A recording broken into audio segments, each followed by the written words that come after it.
Uncharacteristic has the best stride as they come to the wire. Uncharacteristic.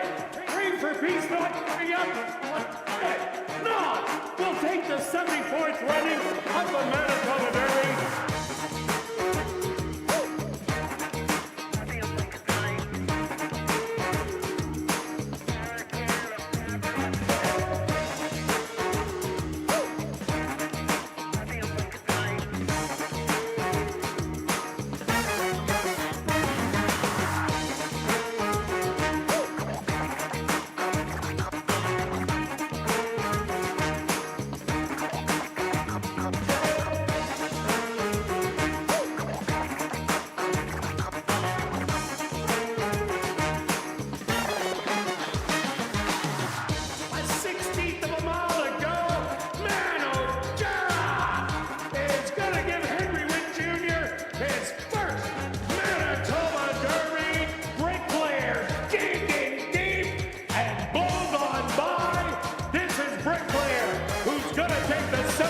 Running of the Manitoba Derby.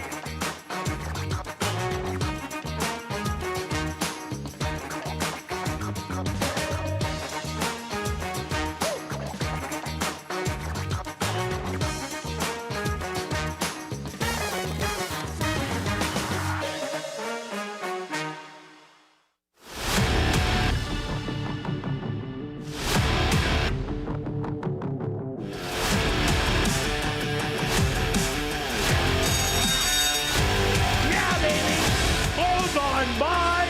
This is Bricklayer, who's going to take the Manitoba Derby.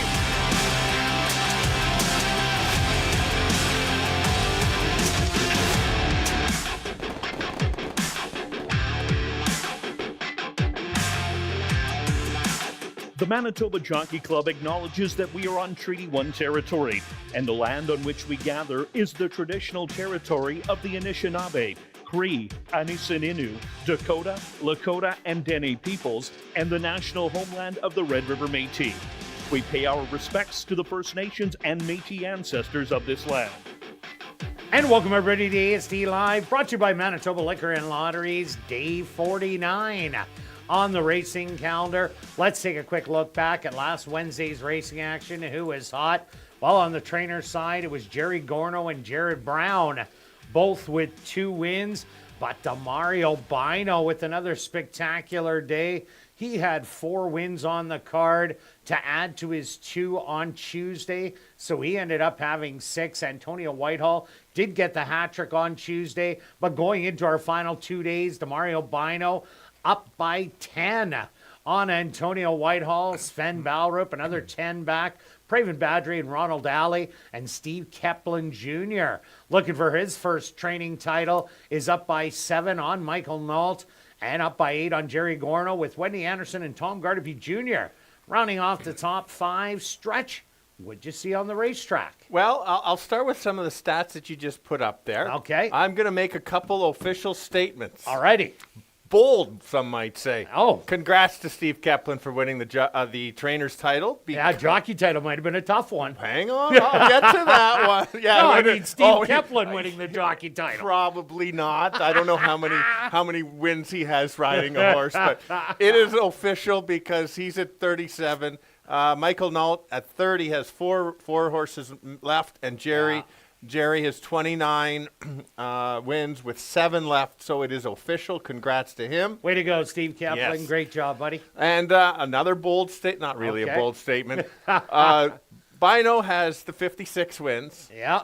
He's got 12 left. Okay. Let's see if he can get to 60. Yeah. Antonio at 46 has 9 mounts left. Okay. Congrats. Is that his first win? That is his first All title right. here at Assiniboia Downs. Excellent. Good stuff. So that's my official statements before it's out there. Before it is official tomorrow? But it is official because it's Matt. Well, I guess he could pick up mounts. Yeah, of course you can. Could. Jerry cannot add a horse at this point. No, that's a tough one. Right. No transfer of ownership No, slate. no, to try to get the win.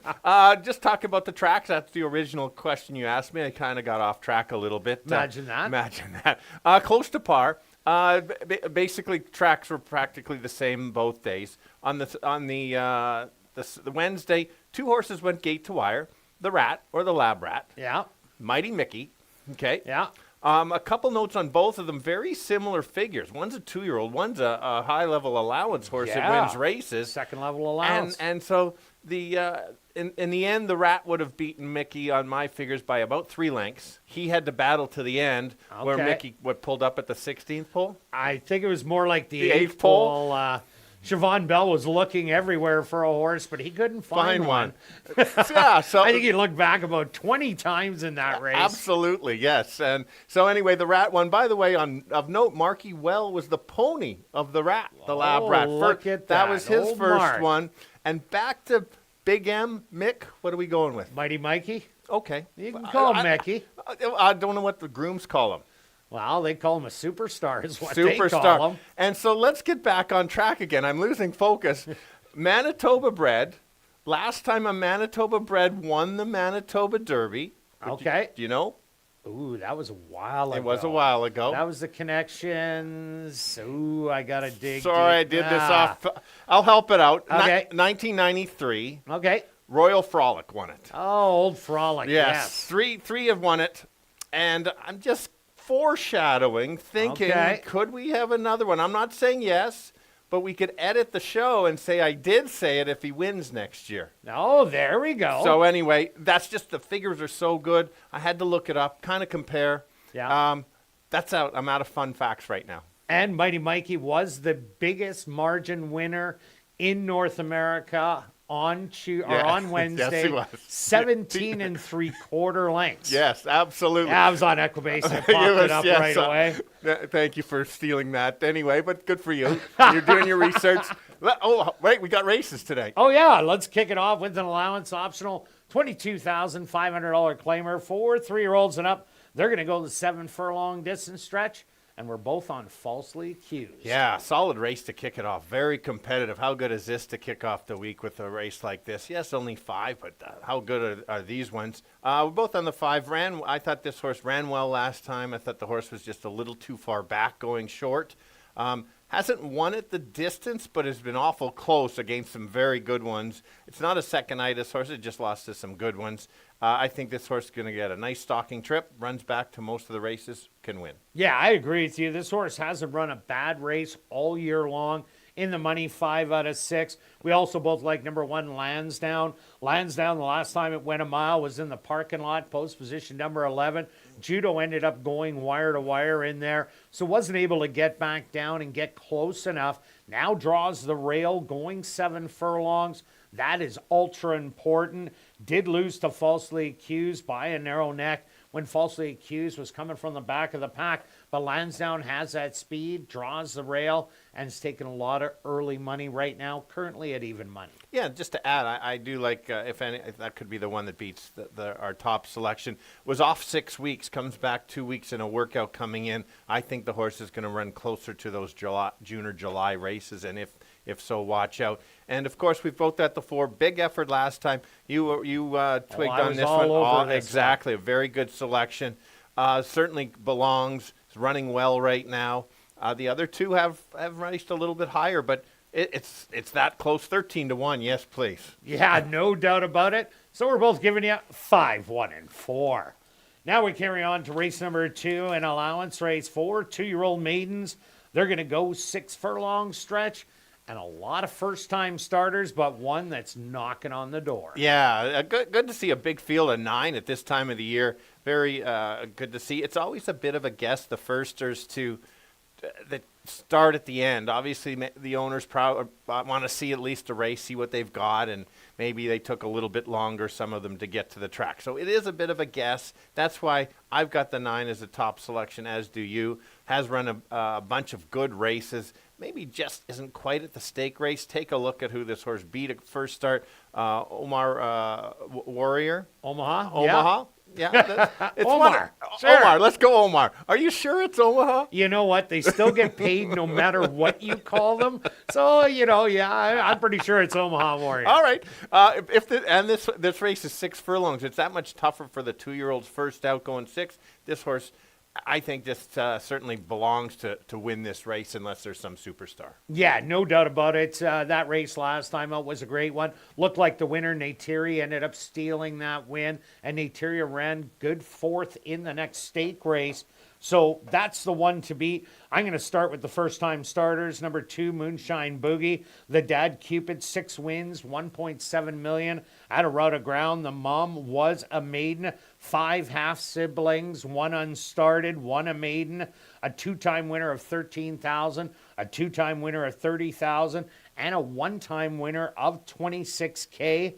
Then there's number 3, Madeline to the Max. Maximum Security. Well, that was the winner of the 2019 Derby that was disqualified. 9 wins, $2.4 million from 6 furlongs to 1.25 miles. The mom was unstarted, does have 7 half-siblings, 2 unstarted, 2 maidens, a 2-time winner of $62,000, a 4-time winner of $134,000, and a 1-time winner at $10K.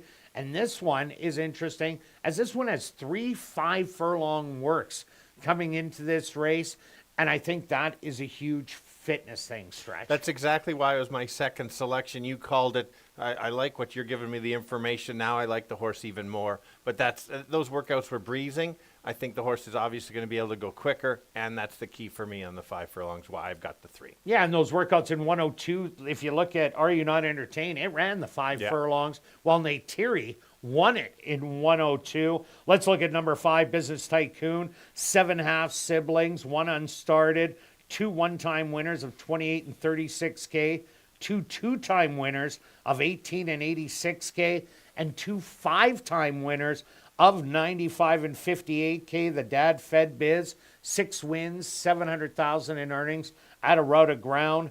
And Magic Vixen was a maiden, but Michael Nault very good with the babies. The 6, Saturday's Babe, Saturday Night Lights, 10 wins, $205K, all sprinting. The Mom Smoking Babe, 2 wins, $20,000, and has 2 full siblings, 1 unstarted, the other a 2-time winner of $19K. Let's go to number 7, Hot Rod Hansen. Stroll, the dad, 7 wins, $800,000. The mom, 4 wins, $170,000. 3 siblings, 1 half-sibling, a 1-time winner of $7,000, and 2 full siblings, a 2-time winner of $15,000, and a 1-time winner in its only start. That was that Ambrose Sunset, who was entered and scratched, broke its maiden by 13 lengths. So that's the one there. And Counting on You, the dad, 5 wins, $300,000 in earnings, all sprinting. The mom, Gigi, was a maiden, has a half-sibling, 5-time winner, $58K, and a full sibling, winner of 1 race, and $11K. Yeah, wow. So after all that, I'm going to take Hot Rod Hansen for second, because Ambrose Sunset, who was entered, won by 13 with the greatest of ease, and then Madeline to the Max for third with the 3 5/8 workouts. Yeah, I'll just mention, I used the 8 with Jared Brown. Has been so good with the 2-year-olds this year and previous years, but extra good this year, it seems like that. So I thought if this horse is working out with some of them, got to use it, 9-3-8. And I'm 9-7-3. Now we're carrying on to race number 3, kicking off jackpot pick 5 wagering with the $7,500 claimer. 4 3 and up maidens are going to go 6 furlongs. Scratch number 6, Rhythm of the Rain. Stretch. Who do you like? Yeah, a reminder, this is the last chance to probably grab the pool of the high five. So Probably. It is the last chance. well, You could tomorrow, could. but there's so many hands in the pot tomorrow. It's going to be tough to do it all. it is, but there's a chance. Well, yes, there is. Okay, so probably. Chance I'll win the lottery, too, That's but true. I'm not banking on it. No, that's true. All right, here we go. Let's talk about the 5. I think this horse is on the improve. I like the race 2 back and made a nice move along the rail against a couple pretty good horses last time out, especially. Those 2 I just think are a little bit better. Now drops back to the 75. The last race when finished 3rd was clear by the rest. Those first 2 are just that much better. I think this horse can sit close and try to take over. Yeah, I agree. This horse is on the improve. I ended up taking a shot on number 1, Canadian Lights. This horse ran really well first time out, trailed throughout, then made a really big move down the lane, and then started lugging in at about the 8th pole, had to be corrected, then ran on again, but that little correction cost it lengths. I think the horse will improve off that outing, and I think we're going to get good odds, so I had to throw it on top. Take a little shot. Worth a shot. I like that shot for sure because the gallop out was really good. Oh, it was strong. And so that's why I had to include it. I probably could move it up. I'll use the 2 in there as well. Expects to be the speed. I think could clear. And in these maiden races, if it just clear, the others this can get brave and kind of carry it. Has run in some maiden special weights in the right level. That's why I got it in there. 5, 2, and 1. And I'm 1, 5, and 2. Now we're going to carry on to race number 4, kicking off $50,000 guaranteed pick 4 wagering for this $5,000 claimer for 3-year-olds and up that are on 2 lifers going 7.5 furlongs. Scratch number 7, Pino Bambino.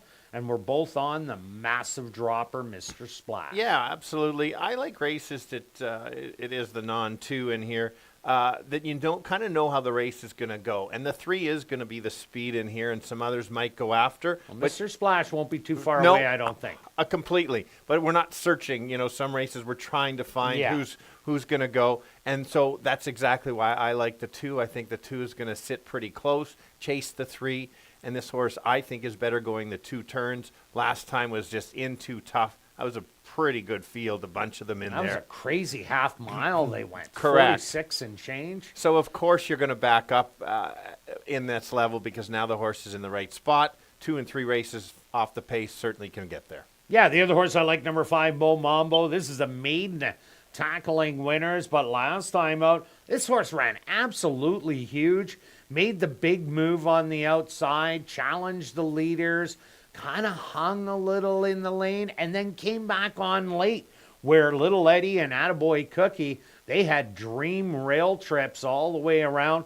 Even though this horse is a maiden, I think it could be an upsetter in here. Yeah, and that's fair. It's kind of at the same level. It's the horse is at least running well right now, which I do like. Yes. So I'm not as concerned as a normal maiden horse that just No, like I think they're begging for the distance, and 100 this is where they found the distance. So why not going in on 2? It's not that tough. It's not that tough. Without Correct. Mr. Splash in here, it would have Fair been a lot enough. easier, Yeah. but Yeah, for sure. I'm going to go back to the Cookie one last time. Oh, You called boy. it. I'm going to go with because I like how Bino Ride sits back and makes the run, and I think that might be the difference to get the Cookie closing late. We've got morning line of 5 to 1. Maybe people have given up on the Cookie, and maybe we can get them home 2-1-5. also look at number 6, Little Eddie. Little Eddie did win this condition last time out and gets to come right back in because the other races that he won were restricted races. Little Eddie runs the same race, can also get in our top 3, but I'm also 2-5-1. Now we're going to carry on to race number 5, a $3,000 claimer for fillies and mares, 3-year-olds and up. They're going to go 7 furlongs. This should be an interesting dash. Absolutely. Another wide open race that's in for 3. Most of these horses don't belong in the 3. Depends if they just don't want to have the horse over for the winter or whatever. But I'm going to go back to the 4. I think the confidence is back with this horse. Has the back class. 3 or 4 in the money at the distance. This horse can sit just back. I liked how this horse finished full of run last time. Did you take this horse last time? I did. Are you sure you did? I thought I did. I did. I did. Okay. Anyway, well, here we go. The same, I love for the same 6.5 to 1. Yes, that's true. Anyway, I definitely had it. I can't remember. I lost track of who I picked in the 4th race today. But anyway, higher level, I got to go back to this horse. Yeah, I like it a lot. As the only bad race was running second to Highlander Honey. This horse is on a definite roll. Also look at number 1, Compressed Energy. All you got to look at is post position number 1. It is absolutely deadly. This horse ran good, lost to under budget as the favorite last time out, but drew the outside going 6 furlongs. Now gets the inside, has a good stalking speed type, where under budget will be a lot further back. I expect under budget to go around the outside, Compressed Energy on the inside. I'm looking at both of these to run a huge race today. I agree with you. That's why I had to include the 1, could get that perfect trip. And I wanted to have the speed horse in here, and I see you put the 2 in there. Oh, I put the other speed horse in here. That's potentially. This 6 horse a few races ago, first of all, I think the horse could be the speed of the speed. Drops in claiming price. A couple of those races, 3 and 4 back, was quick and stole it, so I just didn't want to leave it out. I don't disagree with your 2. I do have the 2 on the ticket. But I'll go with 4, 6, and 1. Yeah, I do like that last race by Get My Drift as it chased sprinting, and it seems like going longer is much better. And Sharp Likeness has never won at the distance, but it's been showing speed in the last 2 outings. And with that inside draw, you know that everybody guns out there to get positioning. So I think the speed is going to match Get My Drift on the inside. That's why I took 2 closers. And I'm 4, 1, and 2. Now we're going to carry on to race number 6, a $5,000 claimer for 3-year-olds and up that are non-2 lifers. They're going to go 5.5 furlongs. Scratch number 7, Just 2 Grasshopper. What about this one, Stretch? Yeah, you're calling it non-2, which that is the condition. Yeah. Only 2 horses in the field that have only won the 1 race, so for various reasons. So that's it's not as tough. It's still tough, but of course they're all a tough race. But I was hoping this horse was going to come back after this last trip. It's sneaky. You really have to watch it. We'd have to show the whole race. I decided not to. But this horse got in a decent spot early, then got shuffled, then had to pull and go outside and around and finish with a lot of run. If the horse had got a clean trip on the rail, I think the horse would have won going away. And so it doesn't show in the notes. You really have to look closely on that. And I think that better trip, horse can get there. Yeah, I agree with you. Big stars all over that race as a horse to bet back. And that was a non-3 lifer. Now comes back into a non-2 with a little bit of class relief. I also like number 6, Better Make That 2. 2 outs ago, this horse was battling down the lane, but lugging in. And Antonio Whitehall couldn't ride it all the way to the wire. Neville Stevenson last time out, he was able to get there and get the rail and battle throughout. Then Silver Jaguar just got up to steal that win away. But I just think Better Make That 2 is running really well late here in the meet. For sure. I ended up going to the 5. I know, like you explained the difference. The reason I went to the 5 is because 2 back, that race against Del Vecchio was so good. That's why I liked the horse last time. And I think the horse doesn't need to be on the lead, probably be stalking with my both of our other selection in there. So I think could get the run. Had to go with the hot horse there. And we have the 4 because this is speed of the speed. You go from 6 furlongs down to 5.5. Maybe this is the one that steals it to 5 and 4. And I'm 2, 6, and 4. Now we're going to carry on to race number 7, a $5,000 claimer for fillies and mares 3 and up that are non-3 lifers. They're going to go 6 furlongs. What about this one, Stretch?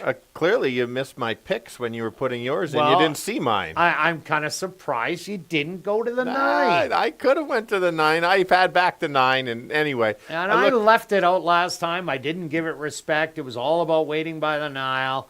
And Sneaky Situation ran absolutely huge. Absolutely ran huge. But you're late to the party now. Now there's no price. Okay. I no price, but I just need a winner. I need some extra money for the mandatory if we make it till tomorrow.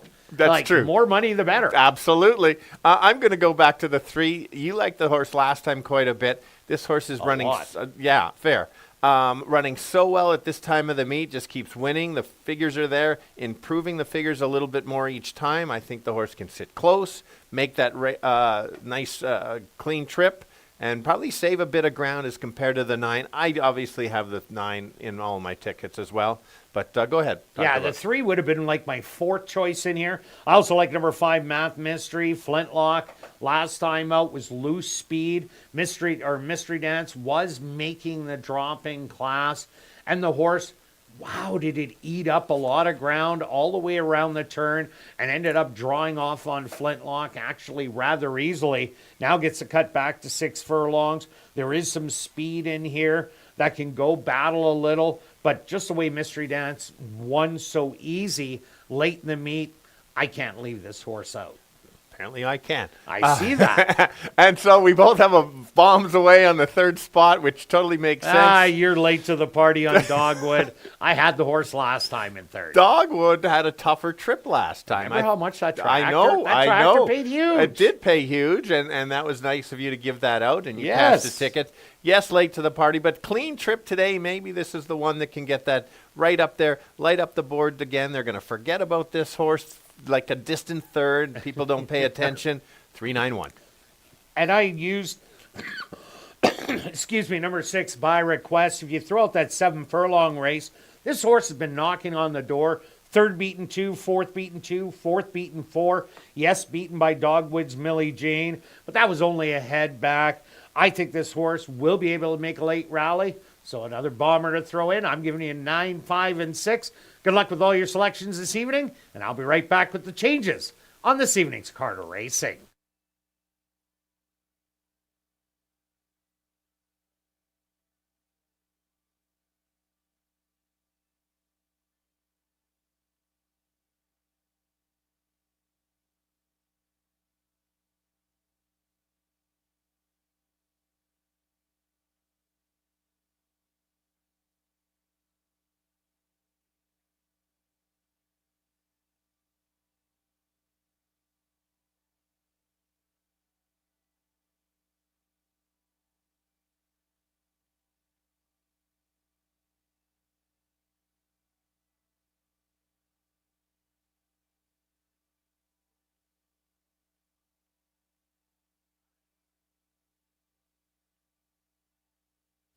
And if everybody can get their pens and programs ready, here are the changes on this evening's 7-race Carter Racing.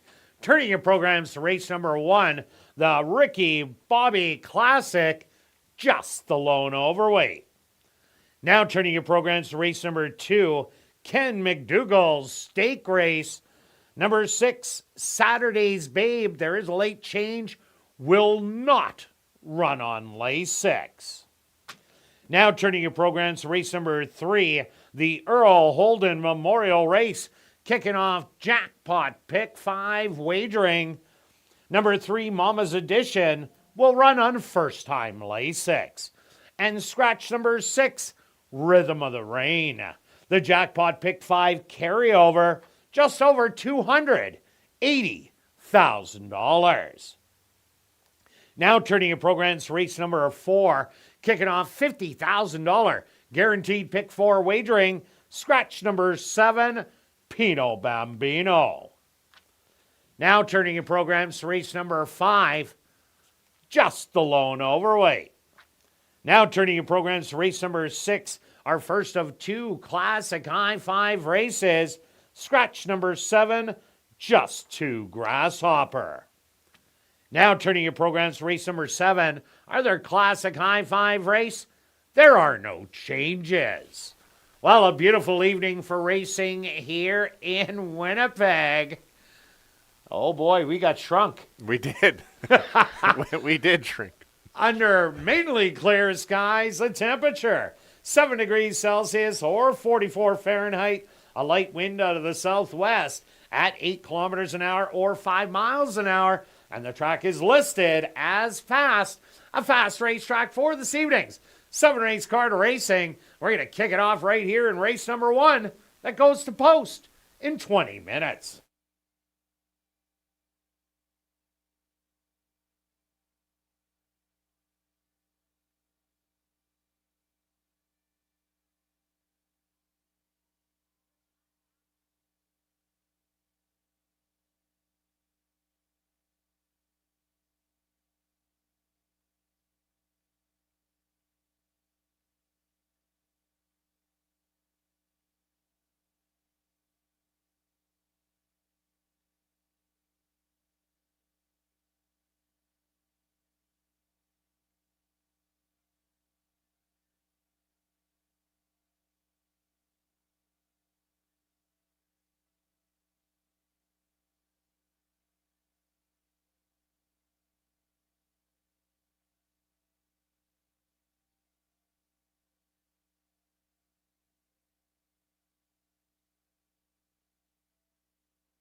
And if you're new to racing, make sure you stop by and see Brad and Roger at the Fan Education Center, located on the tarmac. It's also the place to open a free HPIBet.com account so you can bet the races right from your phone. Even better, if you open a new account and wager 100, you're going to get 100 in bonus money. Have a great evening of racing. Also, tonight is Fan Appreciation Night, and we're saying thank you with 25% off all gift shop merchandise. Also, $5 Fireball shots and $5 Bud Light cans. Plus, enjoy happy hour drink prices in the clubhouse and 25% off all clubhouse appetizers. And don't miss your chance to take advantage of these great offers only tonight and again tomorrow, right here at Assiniboia Downs.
And welcome down the paddock for race number 1. We're kicking off the final week of racing with an allowance optional $22,500 claimer for 3-year-olds and up. They're going to go 7 furlong stretch. Who do you like in the first? Yeah, what a good race to kick it off. I like it. We've both got the same top selection, but certainly no jump off the page because it's that competitive. But I've got the 5. We've got and it's kind of a cardiac horse. It doesn't win going away. It wins by head bobs each and every time, fights along, but it's never over with falsely accused. It's just always cardiac. That's a good way to put it because that's so true on some horses, like to win by a bunch and crush them. Not this one. He kind of just gets there when he can. Kind of like he says, "Hey, buddy, how you doing?" Correct. Lots of talent. Last time out, just a little too far back. And in that type of field, you can't lose position and expect to make up ground. You look at the 7.5 furlong races, it's very, very good. Can get the spot and sit in the right spot and make a late run to win by a nose. Also, look at number 1, Lansdowne, currently the favorite at 8-5. Lansdowne ran some big races early on, lost to Judo, multiple stakes winner, and then back-to-back wins. Beat Falsely Accused, going the 6 furlongs 3 outs ago. Then went in the Manitoba Mile and was in the parking lot, post position number 11, where Judo ended up going wire to wire in there. Last time out, sat close and tried all the way to the end, only to lose by a narrow neck as Falsely Accused rallied and took the 3rd place away. But Lansdowne has speed, draws the rail here, and is probably the predominant speed of the race. So a big chance to go wire to wire. Oh, for sure. I think he can do one, or he can sit or go. If they let this horse go, watch out. That could be the February 11th race. Correct. Absolutely right. Let's take a look at the 4, getting 7-1. Won just a couple weeks ago in a nice effort, battled every step of the way, put some speed away and hung on. Has multiple wins at this year in the mix. Certainly very versatile. Doesn't have to go to the lead, can go to the lead. If you think the 1's going to the lead, then maybe the 4 might sit. Yeah, I think the 4 is going to sit just off it. Number 3, the Ronald. I'm expecting this horse to be sent right out there and try and control the front end. If Lansdowne doesn't go, the Ronald for sure will be there. That's the one that was battling it out with Pinky Ring Bling. Jason Homer also has the 5 in here. So having a horse on the front and one at the back, that is the way to do it with 2 horses in the race. I expect the Ronald to be forwardly placed, but might have a tough time with Lansdowne and Pinky Ring Bling and the late closing Falsely Accused, as the horse has only won a first-level allowance. Yeah, the horse, his top form early in the season would be easily good enough to win. And let's take a look at the one girl in here. She just wins races. This is going to be an interesting to see where she belongs with this group. This is as tough a group as she's faced, but she finds a way to get there. So I'm looking forward to it. I wouldn't hold it against her and toss her. The price for me is a little bit low just because these ones are pretty good. But if they battle up front, she can sit in the weeds and make that late run. Yeah, the one time she did win early on against the boys, that was against McKegg. McKegg has a hard time winning the first level allowance, still hasn't done it. So Mechanic Susie trying to get one more race in. She's going to run her best, but is it good enough? We'll see in a few minutes. All right, let's go to our wagers here in race number 1 stretch. What do you have? I'm just going to play, start with a $10. $5 pick 3. I'm easing into the 2 days. Oh, easing. so am I. I would do an ad alert, but my 20. ad would have been an exacter box. Oh, okay. I could have almost made a $12 exacter box, but I'm not going to do that. I've got 3 change alerts possible today. Just that's a good heads up. See how I gave that away? $5 pick 3. 1 5 with 9 with 5. $10, or make it $1 and spend $2. All right, and I'm just going after the exactor, so I'm doing an exactor box, 1 and 5. A $1 one, only $2, but I'm doing a $10 one for 20. Good luck with all your wagers here in race 1, and we'll see you back for race 2.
The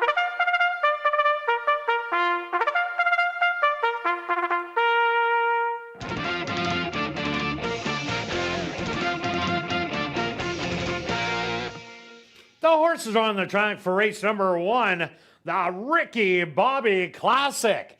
They're going to go 7 furlongs for $20,500. Number 1 is Lansdowne, owned and trained by Judy Hunter with Ronaldo Cumberbatch. Number 2 is Mechanic Susie, owned by Tom Payne, Larry Falloon, and Elton Dickey, trained by Elton Dickey with Antonia Whitehall. Number 3 is the Ronald, owned by Homer Thoroughbreds, trained by Jason Homer with Neville Stevenson.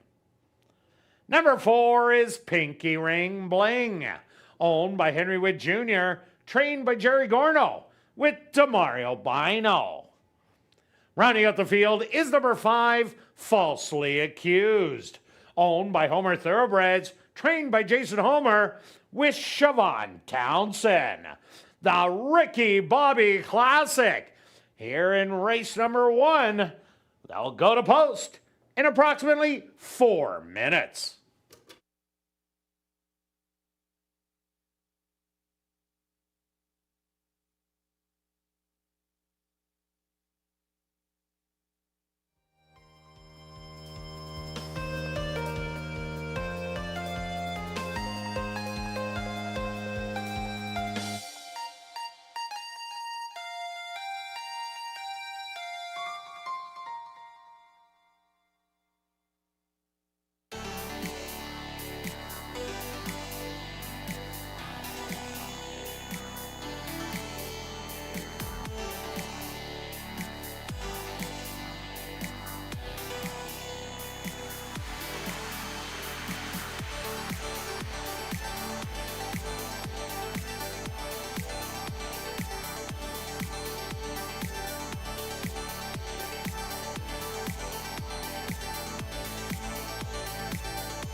All right, here we go. 7 furlongs, 4 boys, 1 girl. Very competitive allowance optional claimer race. I'm going to start on the outside, the 5. 9 to 5, probably be the co-favorite with a couple of the other ones. This horse likes going the 2 turns, can sit just off the pace and make a late run, has the talent. The last few races runs back to those, certainly can get another win on this year at the ASD. The 1 grinder, can go to the lead, can sit off. When he gets the inside watch out, he will make usually a good move on the out far turned and just grind his way there. And the 4 just won last time, moves up a little bit tougher class in here. 5 to 1's a nice price, certainly can win right back. 5-1-4, Kirt. Yeah, Stretch, I'm with you on number 5, Falsely Accused. Big races every time, including the last one. Hit a couple of horses that were at this 3rd level allowance. This same 22-5 Excel. That was a horse that stakes place. Midshipman's Lady also stakes place, but against the girls, and was coming like a freight train, ran out of ground. The 2 turns, a little bit slower moving late, but has been running well around 2 turns. Number 1, Lansdowne. This could be the speed in here. Yes, number 3, the Ronald has some. And number 4, Pinky Ring Bling. But if Lansdowne wants to use that 6 furlong speed, it could open up on this field and play catch me if you can. And number 4, Pinky Ring Bling. I think today's the day to come off the pace and try and make a big rally, but won't be sitting too far away. I'm going to give you a 5-1-4. Good luck here in race number 1.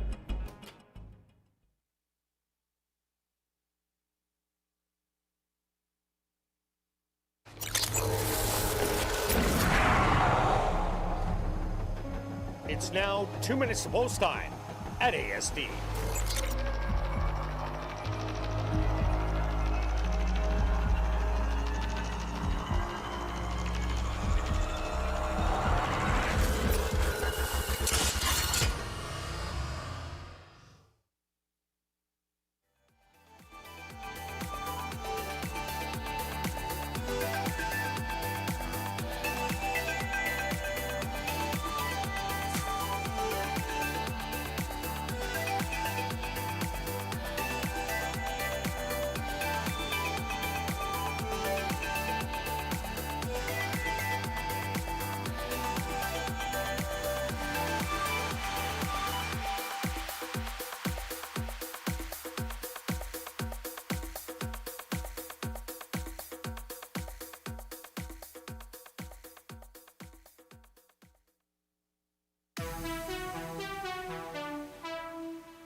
It's post time. Huh.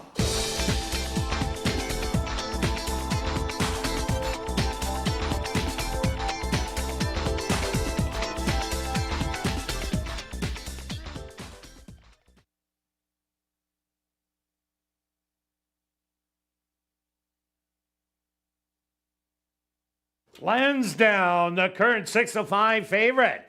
The first one into the starting gate. Mechanic Susie. She's now in. Front gates are open for the Ronald.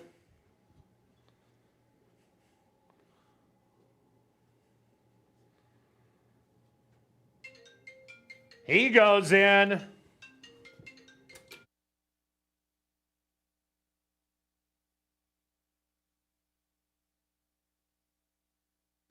Pinky Ring Bling's now in, and now just waiting on Falsely Accused.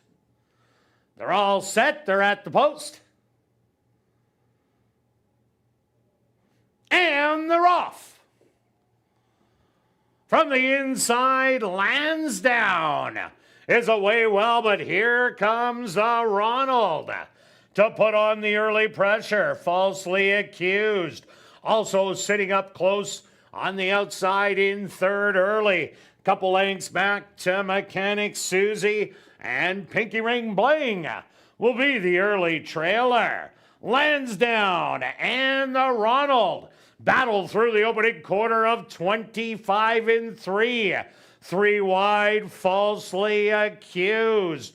Dragged to the lead. Then a gap of 4 lengths back. Pinky Ring Bling and Mechanic Susie.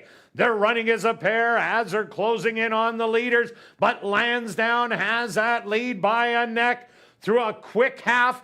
in 48-3 to the outside, falsely accused. Mechanic Susie with a pile of horse on the inside is going to be looking for room. Pinky Ring Bling and the Ronald, they hit the head of the lane, and the rail opens for Mechanic Susie, who just shoots on through and has the lead by a length. Lands down, going to try and battle back. Falsely accused to the outside. A 16th of a mile to go. But Manitoba sensation. That's Mechanic Susie. She's going to win it. Very close for second and third between Falsely Accused and Lansdowne.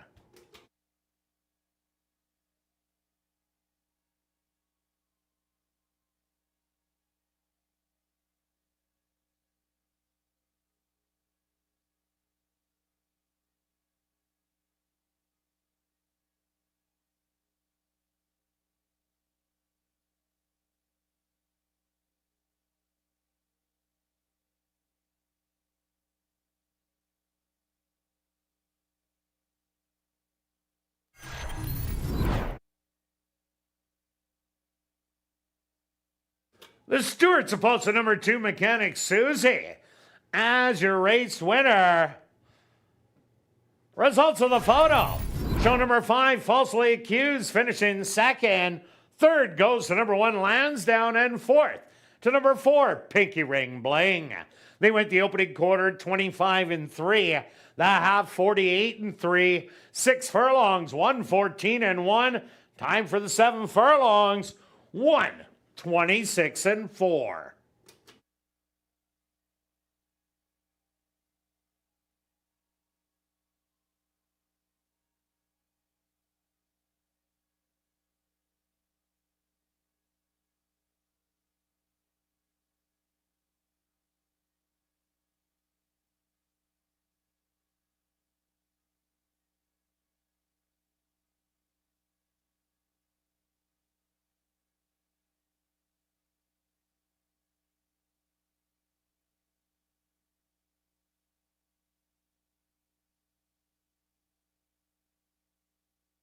Now entering the winner's enclosure, the official winner of the Ricky Bobby Classic. That's number 2, Mechanic Susie. Mechanic Susie is a dark bear brown mare, 5 years old, by Nonios. Under the mare, Quantum Mechanics by Einstein. Owned by Tom Payne, Larry Falloon, and Elton Dickey. Trained by Elton Dickey and ridden to victory by Antonio Whitehall. Time for the 7 furlongs, 126-4. Number 2, Mechanic Susie, was proudly bred right here in Manitoba by Larry Falloon.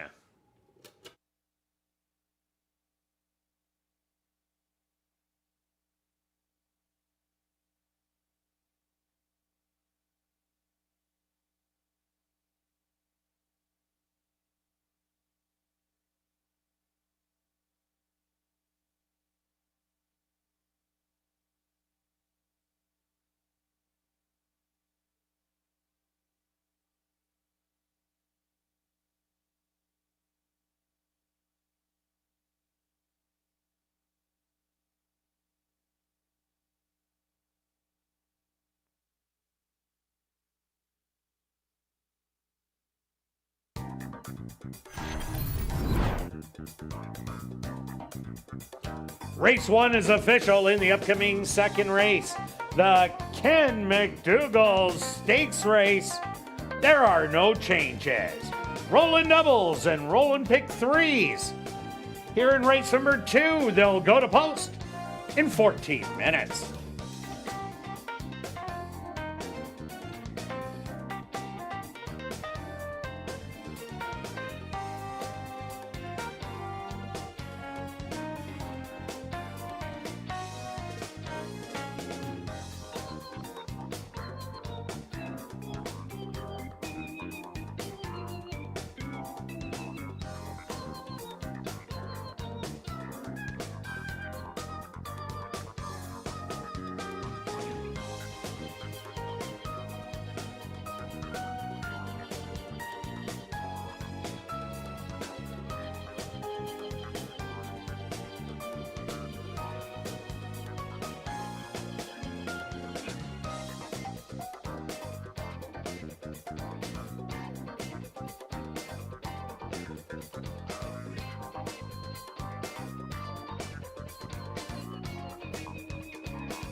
And ladies and gentlemen, directing your attention back down to the winner's enclosure, our Manitoba Strong winner.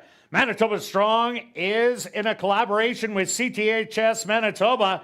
HPPA Manitoba and Assiniboia Downs have created a monthly program that does recognize Manitoba breds and the respected trainers. Race points are awarded on a first to fifth basis, and at the end of each month, the point totals are calculated, and the leading point earning trainer, which is this month, Devin Gittins, who smashed them 44 points, and he is getting presented with a $500 cash prize and a $200 Assiniboia Downs gift certificate from Wayne King, from the CTHS Manitoba, Scott Anderson, from the HPPA Manitoba, and of course, our Chief Executive Officer, Darren Dunn. Devin Gittins, congratulations, our Manitoba Strong winner.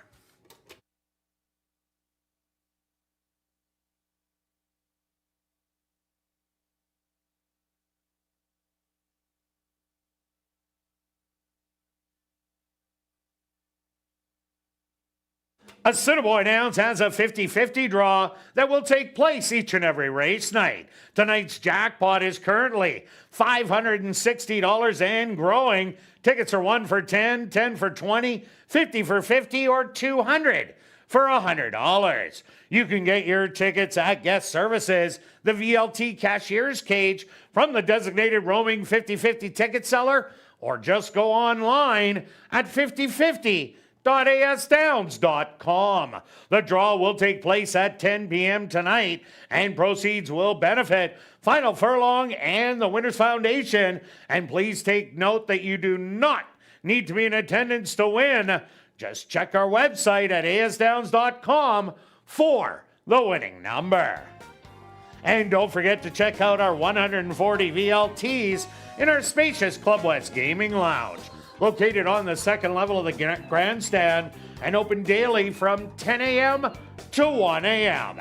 And tonight and every race night, we will be drawing for $500 in cash at 11:30 p.m. during Crazy Hour in the VLT Lounge, and it's absolutely free to enter.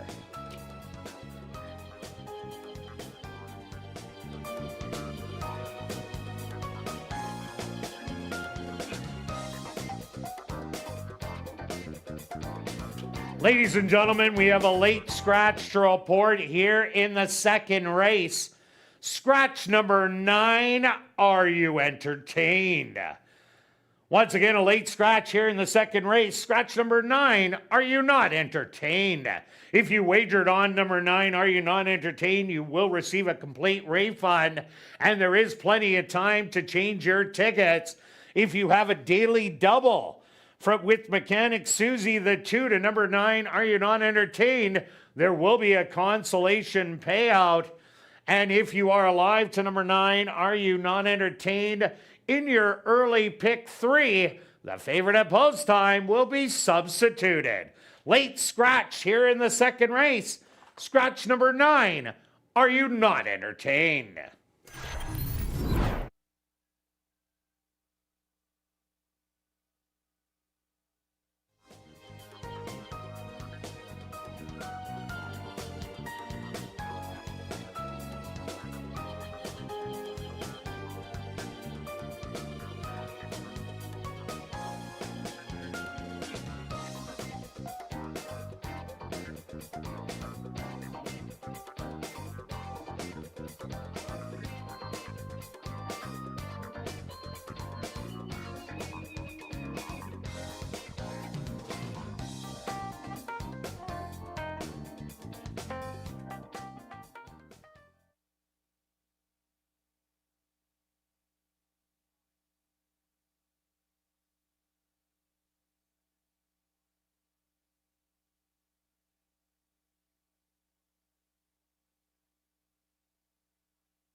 And welcome back down paddock 4, race number 2. We have an allowance, race 4, 2-year-old maidens. They're going to go 6 furlongs. A late scratch of number 9. Are you not entertained? Quick look back at race number 1. Well, the queen of Assiniboia Downs, Mechanic Susie. Wow, on the turn, Antonio Whitehall had so much horse. And when Lansdowne came off the rail, Mechanic Susie just shot through and went to a rather easy win. Yeah, listening to you call it exactly, great description. And as soon as that opened up, it was just about by how many. Great ride. Obviously, she's sharp. I wonder if she heads elsewhere for and nobody wanted to pay $33,750. Yeah, and she made over 40,000 plus. Her earnings this year are about 70,000. Yeah, so well done. Here we go. As you mentioned, big scratch. So Julia doesn't know where is Stretch going to go. Stretch is going to go to the 3. There we go. She found it. Very good. I went to the 3, first-time starter. Kirt gave a lot of good information on ASD Live. You could tune back into that. He might add a bit as we go. 5 furlong works for me is the key. Nice, steady works. 3 consecutive 5 furlong works coming in. They're going the 6 furlongs. Those times are pretty good. Good comparison on my top selection that the race went in 102. And this one went in 102.1 breezing. So I think this horse certainly belongs. Got some early money. Ignore all the odds because the big favorite is out. Yeah, I agree with you. 7 siblings, 2 unstarted, 2 maidens, and the other 3 are winners. I ended up going to number 7, Hot Rod Hansen. Hot Rod Hansen has 3 siblings. One of them a half sibling, a one-time winner at 7,000, and then 2 full siblings, exact breeding. 2 wins, 15,000 with speed. That's Railroad Dan. And the other one, Ambrose Sunset, who we've seen entered, had only started once, but won by 13 lengths and was scratched. So that was at Chippewa Downs. So this is a horse that seems like all of them do have speed. I'm looking for Hot Rod Hansen to show that kind of speed. It is going the 6 furlong distance first time out. But speed isn't a bad thing if you can get loose. For sure. And have to carry it, though. The 8 is my moved up from 3rd to 2nd pick. Jared Brown had the 8 and the 9. He's been so good with the 2-year-olds. He has the 1 also. And like I said, he also has the 1. So he's got 3 of them in here. Just, I'll talk about this one that hasn't run yet, getting some early play. Probably been working out with some of the other ones. And if that's the case, you're going to learn how to run with some stake horses. So got to give this horse a shot. Yeah, he has a lot of nice 2-year-olds in his barn and the 8 horse. 2 siblings, 1 a half sibling, 5 wins. The other full sibling does have 1 win. Also look at number 5, Business Tycoon. Michael Nault, very good getting his babies ready for the first outing. Couple nice works. I like that 50-1 out of the gate on September the 9th. And most recently, 49-4. 7 half siblings, 1 unstarted. The other 6 all winners, with a couple 5-time winners, couple 2-time winners, couple single winners. So I think Business Tycoon, 1 to watch. Yeah, if you take a look at the 2 that have started, the 1 and the 4, both have showed a little bit. The one's only had a couple starts. Trouble in the first start, then kind of it's got to improve, but so lightly raced. The 4 I liked last time finally got the lead, carried the speed.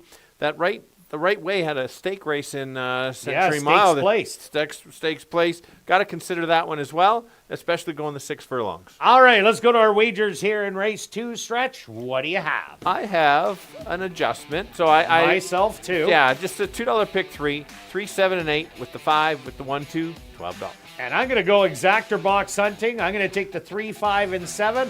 $1 box, $6. I'm going to do a $3 one for 18. Good luck with all your wagers here in race 2. We'll see you back for race 3. Kicking off jackpot pick 5 wagering.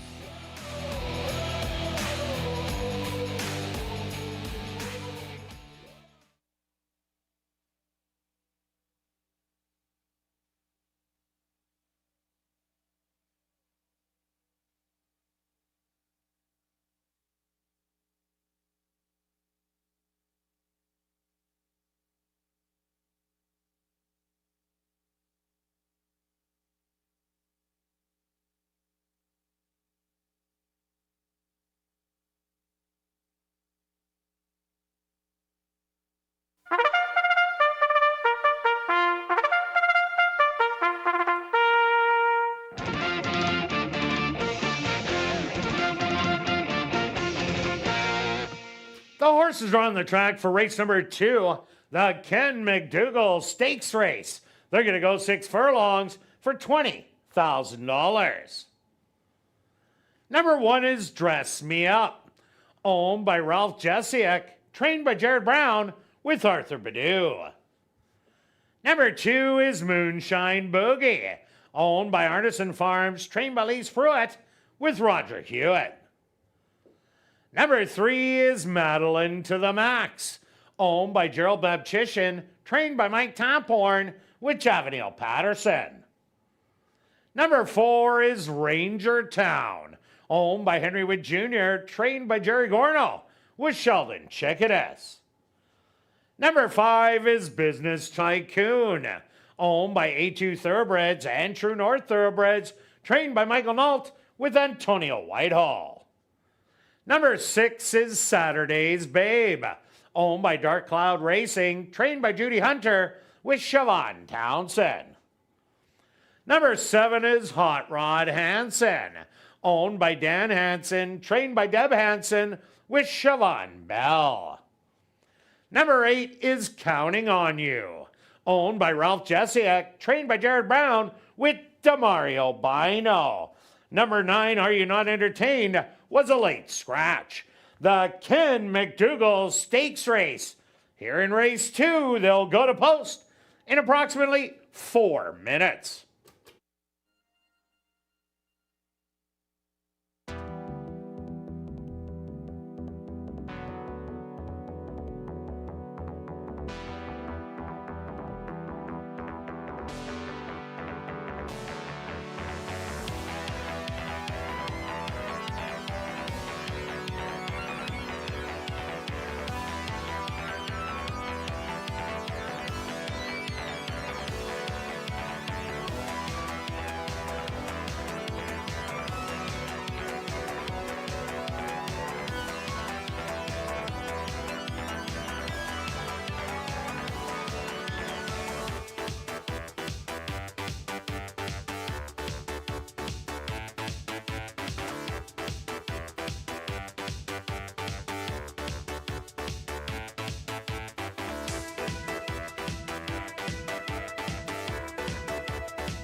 The 2-year-olds going 6 furlongs. Many have never run before. We've got 4 boys, 4 girls. Let's start with the 3-horse. Like the workouts coming in, 5 furlongs is longer than many of these have worked out. That's a good sign. Should be able to carry that the entire way. Let's look at the 8. Another one at 9-2, getting some value there.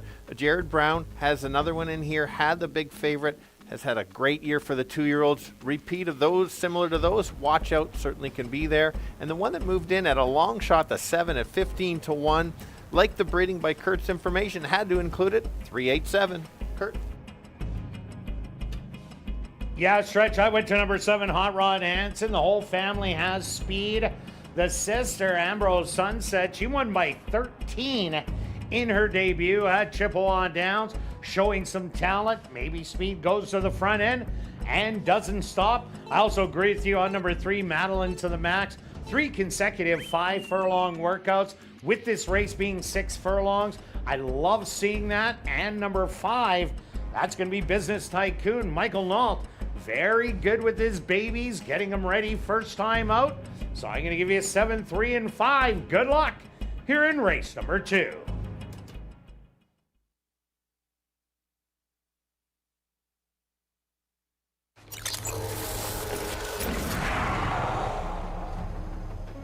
It's now 2 minutes to post time at ASD.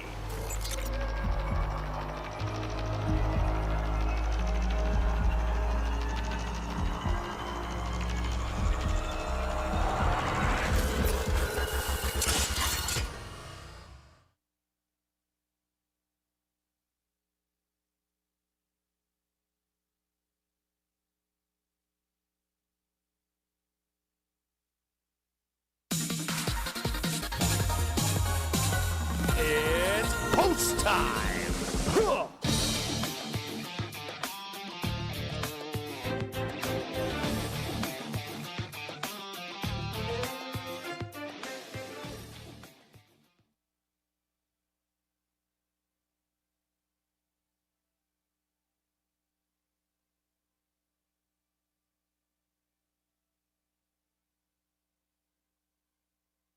Dress Me Up will be the first one into the starting gate.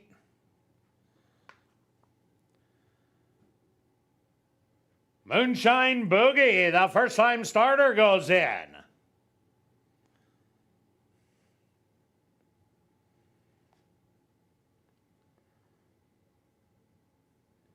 Madeline to the Max, another first time starter, walks up and in. Ranger Town will be next.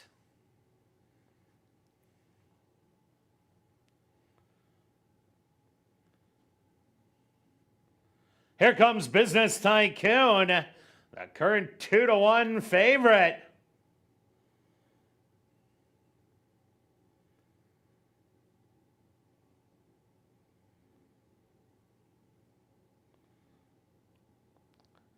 Saturday's Babe, another first-time starter, ready to go in.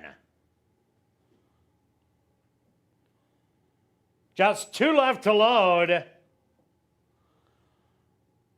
Hot Rod Hansen, the first-timer. And now just waiting on the other first-time starter, Counting on You.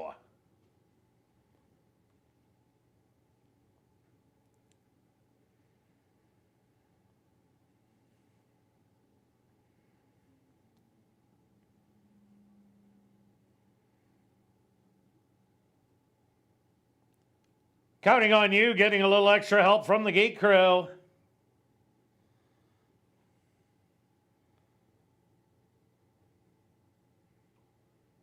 Now in, they're at the post, and they're off.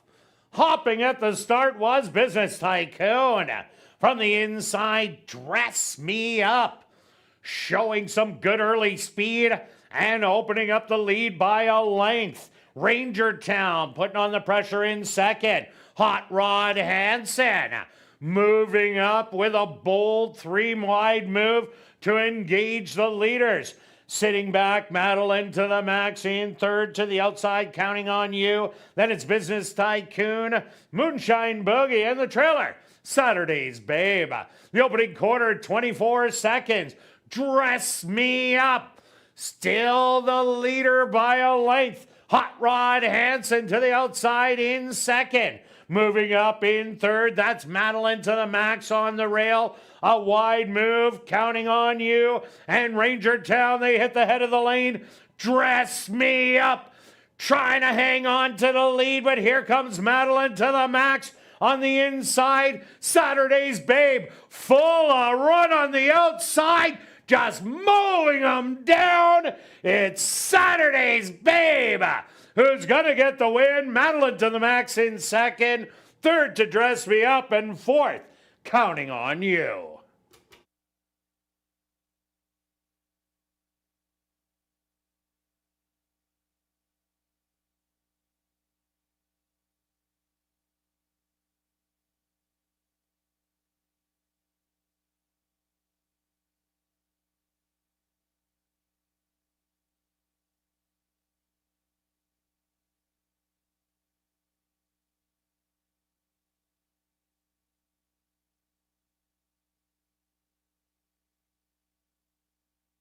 The Stewart's post to number 6, Saturday's Babe. As your race winner, second goes to number 3, Madeline to the Max. Third to number 1, Dress Me Up. And fourth to number 8, Counting on You. They went the opening quarter, 24 seconds. The half, 47-4. 5 furlongs, 101-3. Time for the 6 furlongs, 1:15.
Now entering the winner's enclosure, the official winner of Ken McDougall's stakes race.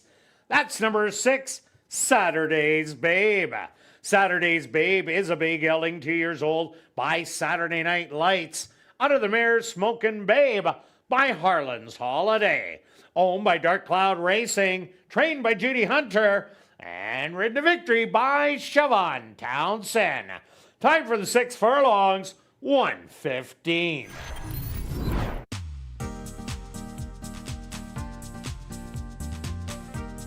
Race 2 is official in the upcoming third race. The Earl Holden Memorial Race, kicking off jackpot pick 5 wagering. Scratch number 6, Rhythm of the Rain. Number 3, Mama's Edition, will run on first time lay 6. And we'll carry on with the rest of the changes in this evening's pick 5. Turning your programs to race number 4, scratch number 7, Pino Bambino. No changes in race 5. Turning your programs to race number 6, scratch number 7, Just to Grasshopper. And there's no changes in race 7. The Earl Holden Memorial Race. Here in race 3, they'll go to post in 15 minutes.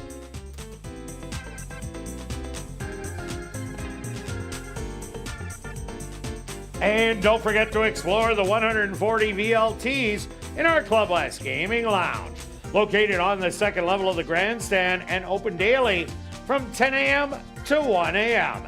And remember, we do have a $500 Crazy Hour free cash draw that will take place at 11:30 p.m. each and every race night.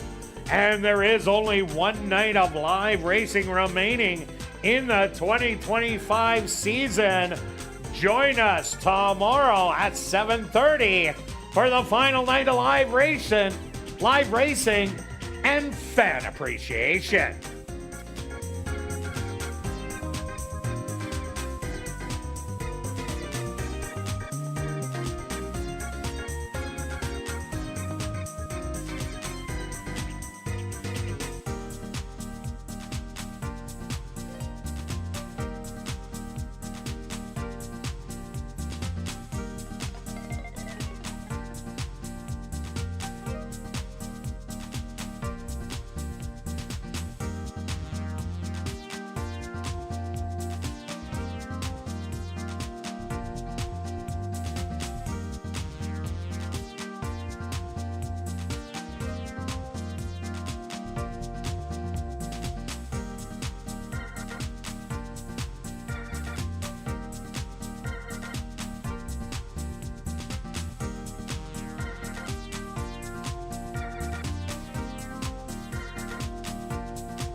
And welcome back down the paddock for race number 3. We have a $7,500 claimer. 4 3 and up maidens. They're going to go 6 furlongs. Scratch number 6, Rhythm of the Rain. Number 3, Mama's Edition, will run on first-time Lasix. Quick look back at race number 2. Wild Stretch, Hot Rod Hansen did show some speed, just like the other siblings.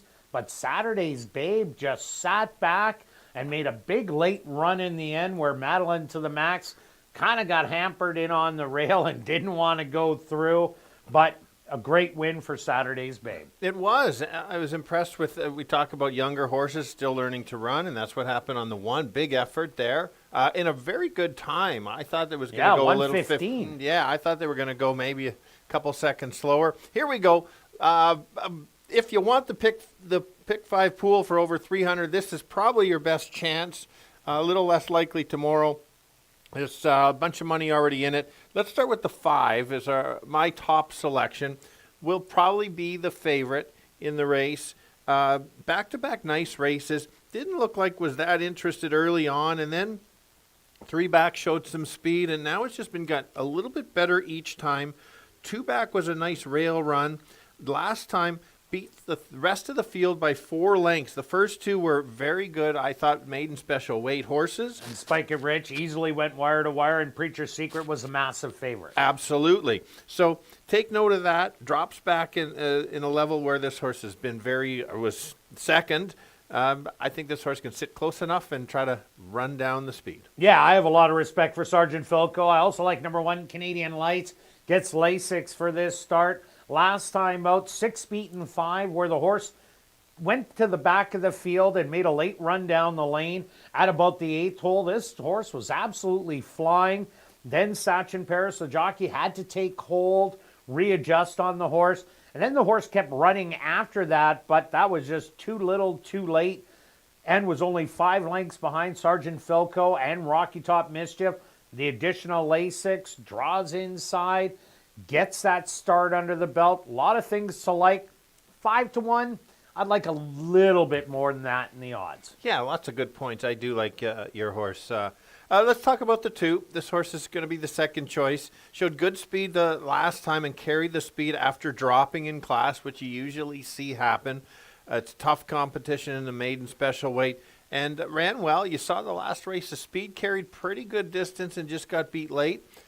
Same thing could happen in the sense the speed could carry, and if that's the case, maybe the 11th time lucky for this one. Also look at number 3, Mama's Edition. Has Lasix for today's start. Mama's Edition last time out showed really good speed for about 3/8 of a mile and then packed it in and was beaten double digits. Maybe the Lasix will be the key on this one. Does have a good work coming in. A half mile in 50 and 4. And we know this horse will be forwardly placed. Yeah, and so the 4 horses is bouncing around. Last time tried the special weight, maybe just trying to get another race. Is on the fringes. 3 back wasn't a bad race at all. Sat back and finished with some run. If you get a couple of them battling it out, maybe this one can pick up the pieces, at least maybe complete the try. Long shot, if you want to try to get the pool, you might want to use a horse like this. Yeah, no doubt about it. Maiden's always the place to go hunting for long shots. All right, let's go to our wagers here in race 3 stretch. Pick 5 time. What do you have? Well, I've got just one ticket right now. One ticket? Right now. Oh. 5 with 1-2, with 1-2-4-6, with 2-4-5-6, with 1-3-5-9. I'm thinking that does not get me the pool. Beth said, you know what? You need to add another ticket. Okay. So Beth and I have got a combo ticket here. Oh, there we go. Cut her in. 1-5, 1-2, 1-2-4-6, key the 2, 1-3, and 9. And myself, I'm taking 1-2-5 with the 1-2-5-6, with the 1-2-4, with the 2-4-6. And then I'm keying the 9 on the end. Not going to get the pool, but that's only $21.60. Good luck with all your wagers here in race 3. We'll see you back for race 4. Kicking off $50,000 guaranteed. Pick 4 wagering.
horses are on the track for race number 3, the Earl Holden Memorial Race.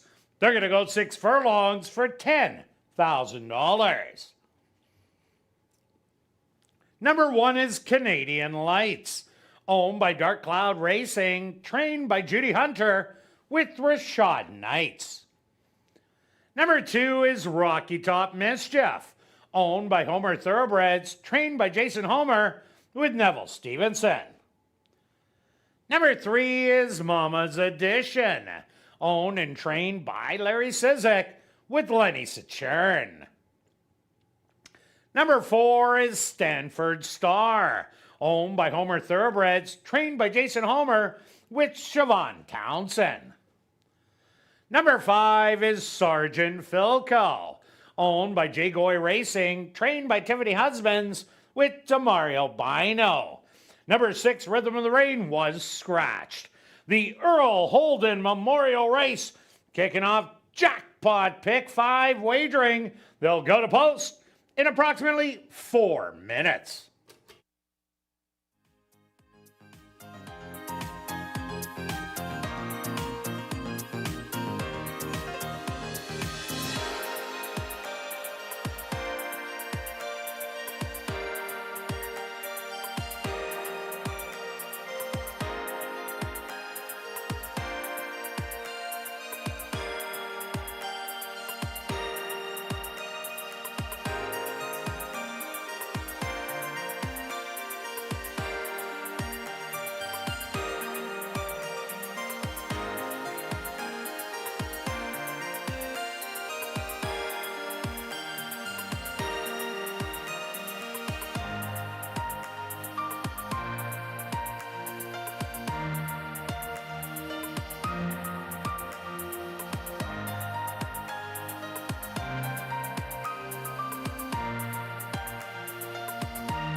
Five boys going 6 furlongs, all looking for their first win lifetime. I'm going to start with the 5.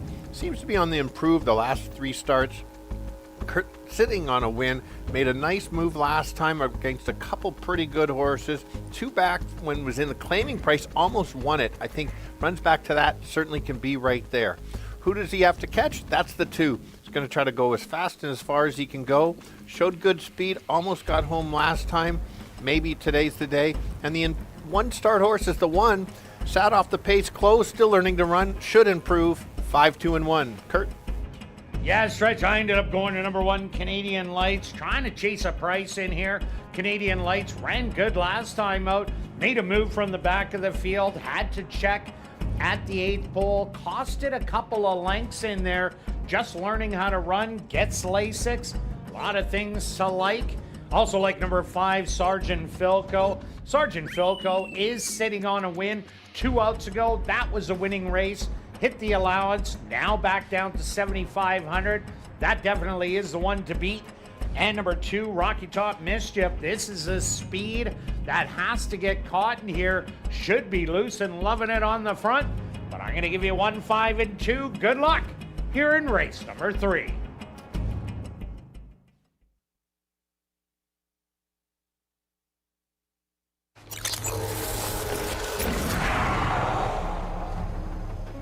It's now 2 minutes to post time at ASD.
Canadian Lights, the first one to go in. Here comes Rocky Top Mischief.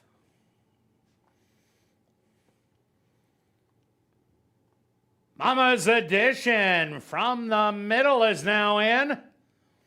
Just 2 left to load.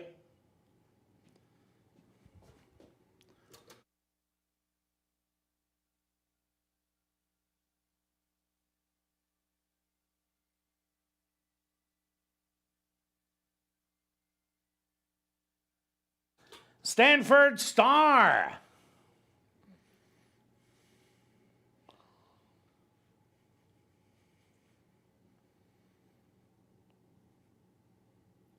And now just waiting on the 3 to 5 favorite, Sergeant Philco.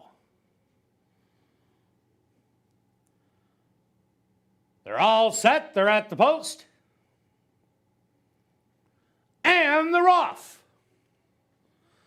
From the middle of the track, Stanford Star.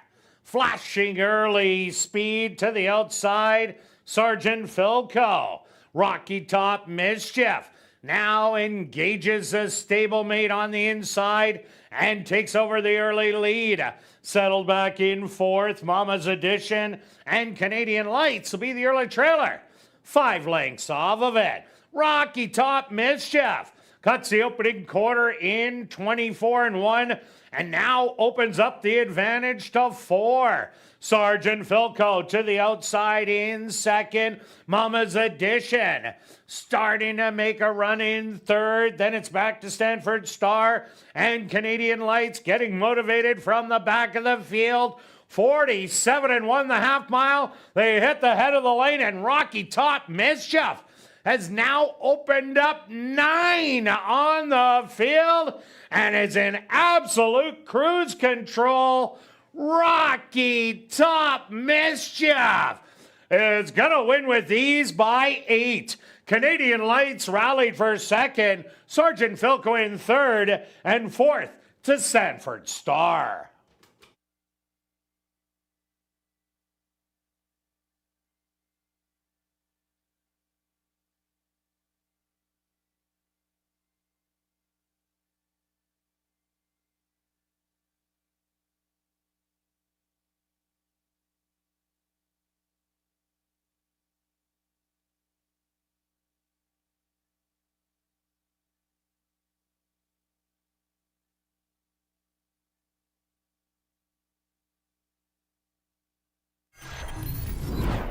The Stewart's supposed to number 2, Rocky Top Mischief as your race winner. Second goes to number 1, Canadian Lights. Third to number 5, Sergeant Philco. And fourth to number 4, Stanford Star. They went the opening quarter 24-1, the half 47-1. 5 furlongs, 1 minute. Time for the 6 furlongs, 1:13-3.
Now entering the winner's enclosure, the official winner of the Earl Holden Memorial Race.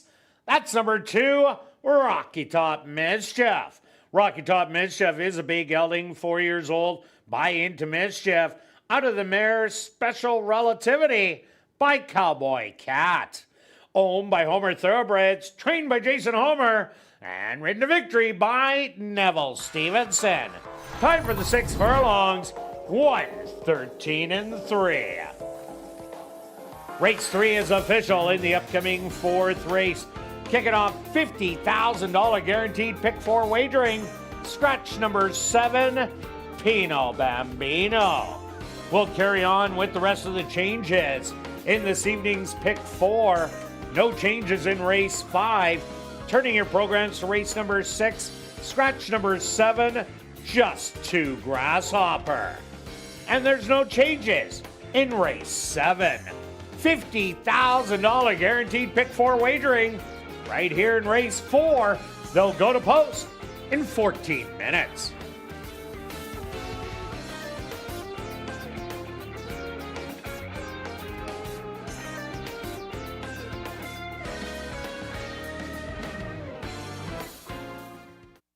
And just a reminder to get your 50-50 tickets, the jackpot, currently $1,110 and still growing.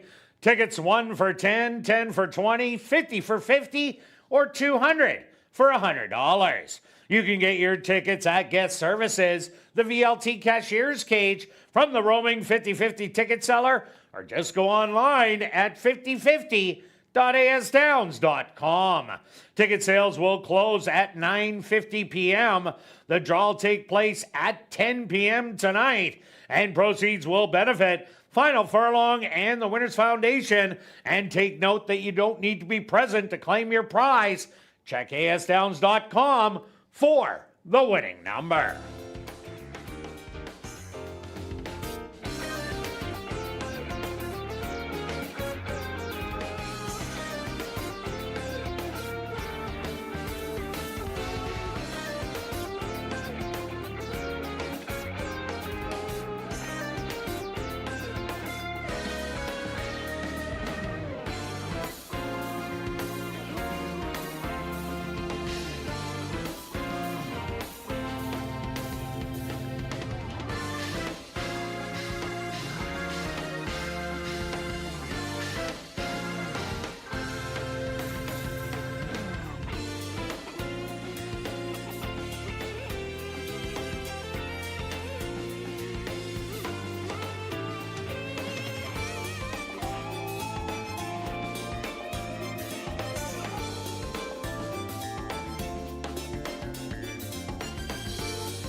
And welcome back down paddock 4, race number 4, kicking off $50,000 guaranteed pick 4 wagering with the $5,000 claimer for 3-year-olds and up that are non-2 lifers. They're going to go 7.5 furlongs.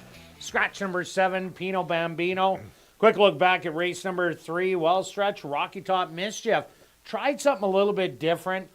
Every time, always gunned to the lead. This time, settled in early, then took over, and just walked away on the field. Yeah, it was a smart ride, and the track is playing quick. And so once that got the lead, you knew the race was over. It's just by how many. And a good late run by the one, that second start lifetime. Yeah, Canadian Lights. Mark got that up one there for next year. Finished well. Here we go. Pick 4 time. Good sequence. I think there's a chance of a bunch of potential favorites that could get beat. It could go chalky or it could go lights out, pool shot, bombs away. I am going to start with the 2, the co-favorite. Right now, this horse is dropping in class. Last race, you see 8th beat in 13.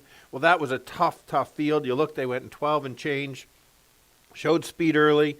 The key for me, 2 and 3 back, running the mile and a mile and an 8, sat back and kind of ran evenly with a slight close. That would be good enough for this field. Runs back to those 2 races. I think he wins. Yeah, I agree with you. Usually not showing that kind of speed. And that half mile was insanely fast in 46 and 2. I'm expecting a much better effort today.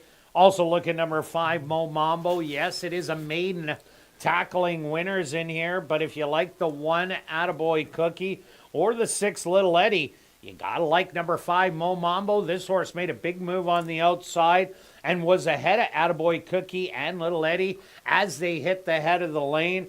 And Little Eddie and Attaboy Cookie were both on the rail. Mo Mambo was on the outside. And I just like the way this horse had to take hold a couple of times down the lane. That hindered it, but kept running out right to the wire and galloped out, as Stretch said, very well. 14-1 on the board. This could be a great upsetter. That is your overlay on the board, hands down. I did like the Cookie. This horse sometimes gets too far back. Last time it finally woke up, made a nice late run. I like that. In the right condition. Had been in just a little too tough most of the year, but now has found the spot. Can't get too far back. How the track is playing, I might be leaning to a bunch of stretch change alerts if I have to go speed. So we'll see how it goes. Also look at number 3, Flintlock. This is the speed of the race. Flintlock, the last 3 times, it went around 2 turns. Well, had the lead every time, but ended up running second best. Was beaten really late by 2 left to load. But this is a girl tackling the boys in here.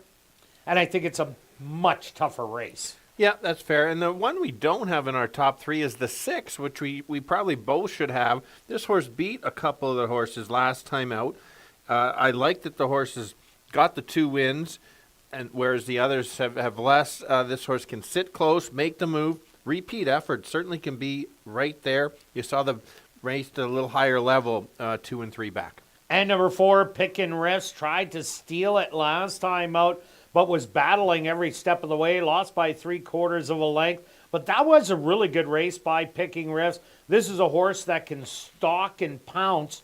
3 outs ago, made a big move, and then ended up tiring as Zen State. And No, I Won't Back Down ended up rallying from off of it. But here is another good long shot that has a chance. Yeah, for sure. All right, let's go to our wagers here in race 4. Pick 4 time stretch. What do you have? Got a couple tickets, and it depends how you want to go for it. So I've got 1 key in one of them, and I went thin. I see Kirt. Did you and a friend each pick a horse in each race? Well, me and the wife. Okay, well, that's fair. I've been taking money out of her purse all year long. Actually, I went on a roll this last month and a half, so I haven't had to dig in the purse, but I thought I'd cut her in. Nice, good. Did you put any of the winnings back in the purse? Well, a little bit. A little bit. It's not. Anyway. Well, I do have other habits. Here we go. 1, 2 with 1, 4, and 6 with 2, 4, 5 with 3, 9. Those are kind of the better one, or the A horses you could kind of call it. Same 2. Sprinkled it with a couple price horses in the 2nd and 4th legs. Bombs away on especially that 1 horse in the last race. And I'm going to take 2 and 5 in here, then 1 and 4, then 2 and 6. And the 5 and 9, that's $16. If you want to cheapen it up even more, key someone in there and it's only $8. Good luck with all your wagers here in race 4, and we'll see you back for race 5.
The horses are on the track for race number 4. They're going to go 7.5 furlongs for $10,100. Number 1 is Attaboy Cookie, owned by Beth Koch, trained by Stephen Gaskin with Demario Bino. Number 2 is Mr. Splash, owned by Larry Falloon and Champion, trained by Devin Gittins with Ronaldo Cumberbatch. Number 3 is Flintlock, owned and trained by Terry Cole with Neville Stevenson. Number 4 is Pickin' Riffs, owned by Jay Goy Racing, trained by Carl Anderson with Javadil Patterson. Number 5, that's Mo Mambo, owned by Homer Thoroughbreds, trained by Jason Homer with Sierra Pruitt. Number 6 is Little Eddie, owned by Christy DeJarlis, trained by Ryan DeJarlis with Sven Balrup. Number 7, Pino Bambino, was scratched. $50,000 guaranteed pick 4 wagering. Here in race 4, they'll go to post in approximately 4 minutes.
Right, we're going 7.5 furlongs 5 boys, 1 girl, most looking for their second lifetime win. I'm going to start with the 2 horse, current favorite. Showed good speed last time, went too quick and didn't have much left. I think this horse can sit just off the pace going the 2 turns, get that right trip, make that late close, and certainly can be right there. The other closer of the group is the 1 Attaboy Cookie. Usually sits way back and makes a late run. Maybe Vinyl can sit a little bit closer because this horse does have a nice turn of foot, and as the pace backs up, certainly can be there. And then the 5 horse hasn't won a race yet, but is on the improve. Also sits back, makes a late close. They're probably going to have to catch the speed, but we'll see what happens. 2, 1, and 5. Kirt? Yeah, Stretch, I had to go to number 2, Mr. Splash. Wasn't a suicide duel last time out. Threw a blistering half in 46 and 3. That's not where Mr. Splash usually likes to be when he does go around 2 turns, though. He can come from off the pace, or he can stalk like he did 2 outs ago in the Sifton. This is a massive drop in class. I also like the maiden, number 5, Mo Mambo. Ran huge last time out against most of these same ones. Was on the outside, they were on the inside. So I'm liking the 9-1 and number 1 Attaboy Cookie. You get Assiniboia Downs top jock Demario Bino, who's been knocking them dead last week and about the last 4 weeks. So I'm going to give you 2, 5, and 1. Good luck here in race number 4.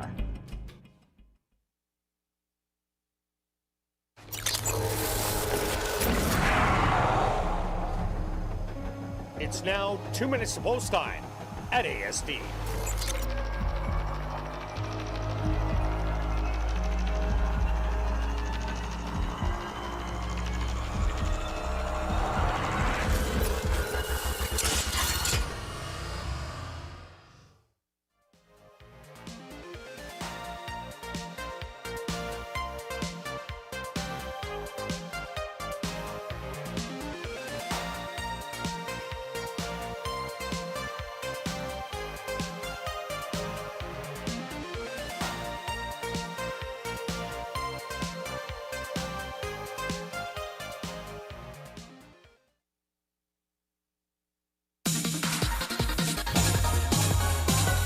It's post time. Huh.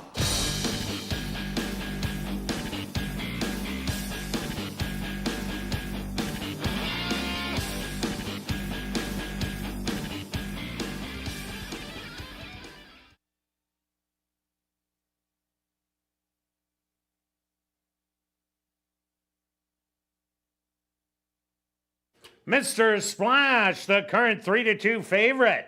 The first one into the starting gate. Flintlock. She's also in.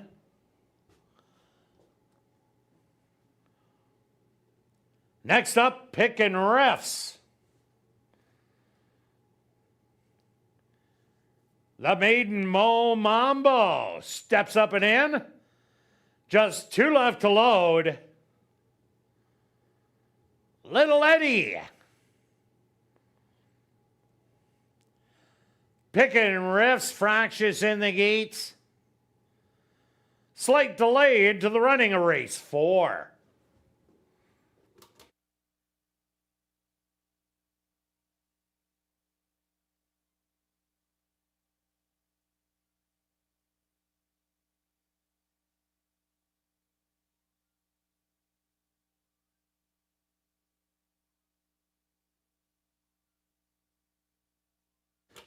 Pickin' Riffs now unloaded and will receive a veterinary inspection.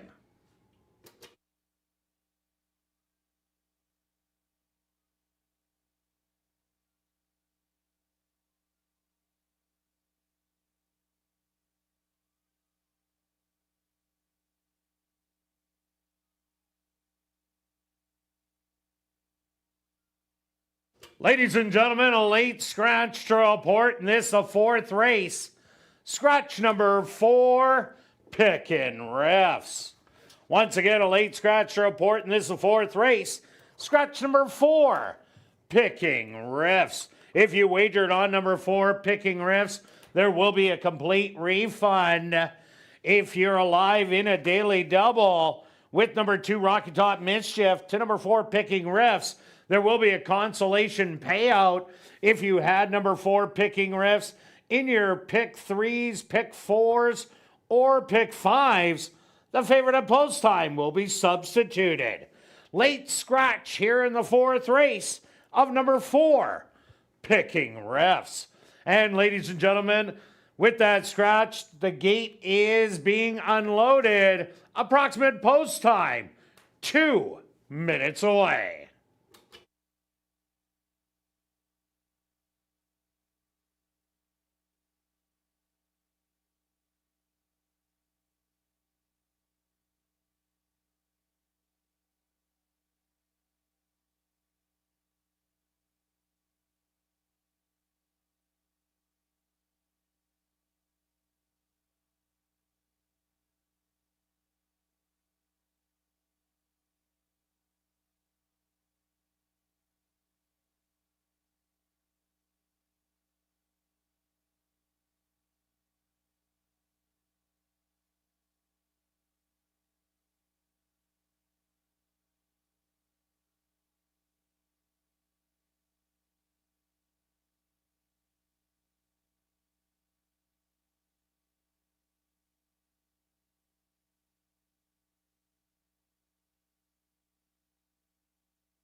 Mr. Splash, the 4-5 favorite now.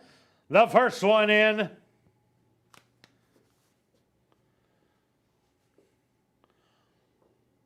Flintlock, she goes right in. Next in, Momambo. Just 2 left to load. Little Eddie. And now just waiting on Attaboy Cookie.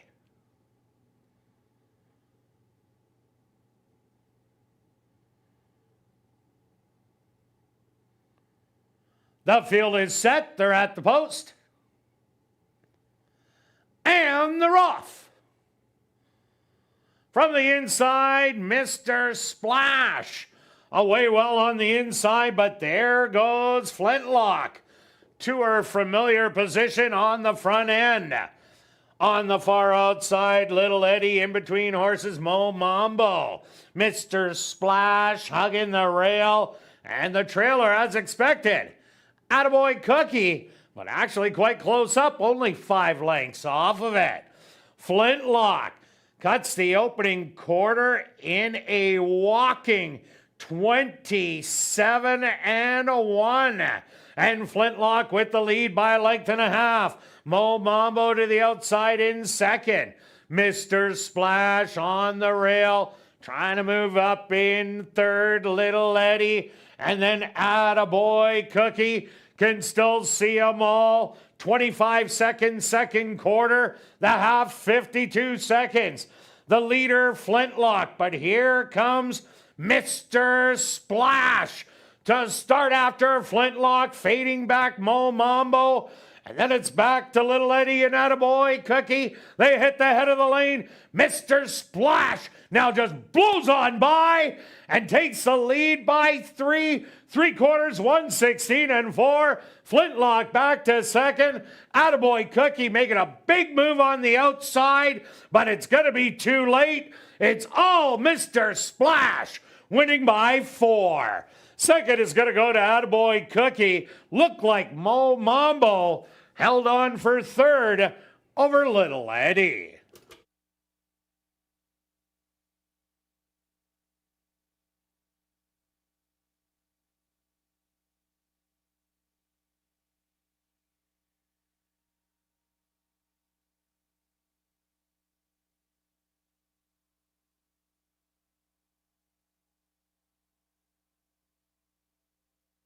The Stewart's opposed to number 2, Mr. Splash, as your race winner. Second goes to number 1, Attaboy Cookie. A photograph has been called to determine the show position.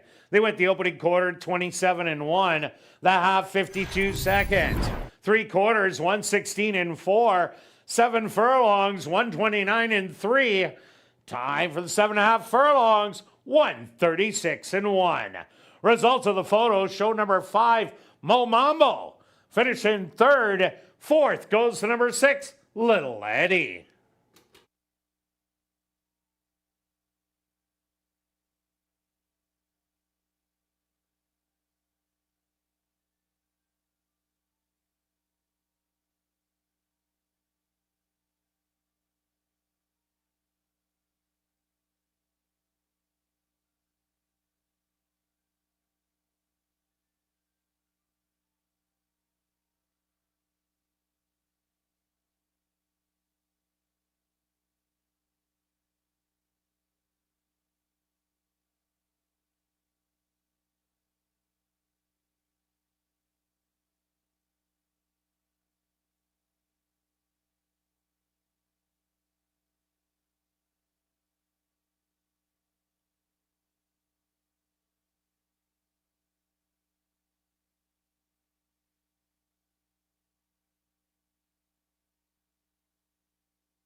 Now entering the winner's enclosure, the official winner here in race number 4, that's number 2, Mr. Splash. Mr. Splash is a big gelding, 3 years old, by Nonios, out of the mare Dreamin' of Sasha by Wheaton. Owned by Larry Falloon and champion, trained by Devin Gittins, and ridden to victory by Ronaldo Cumberbatch. Time for 7.5 furlongs, 136-1. Number 2, Mr. Splash, was proudly bred right here in Manitoba by Larry Falloon. Race 4 is official in the upcoming 5th race. There are no changes. Rolling doubles and late pick 3. Here in race number 5, they'll go to post in 14 minutes.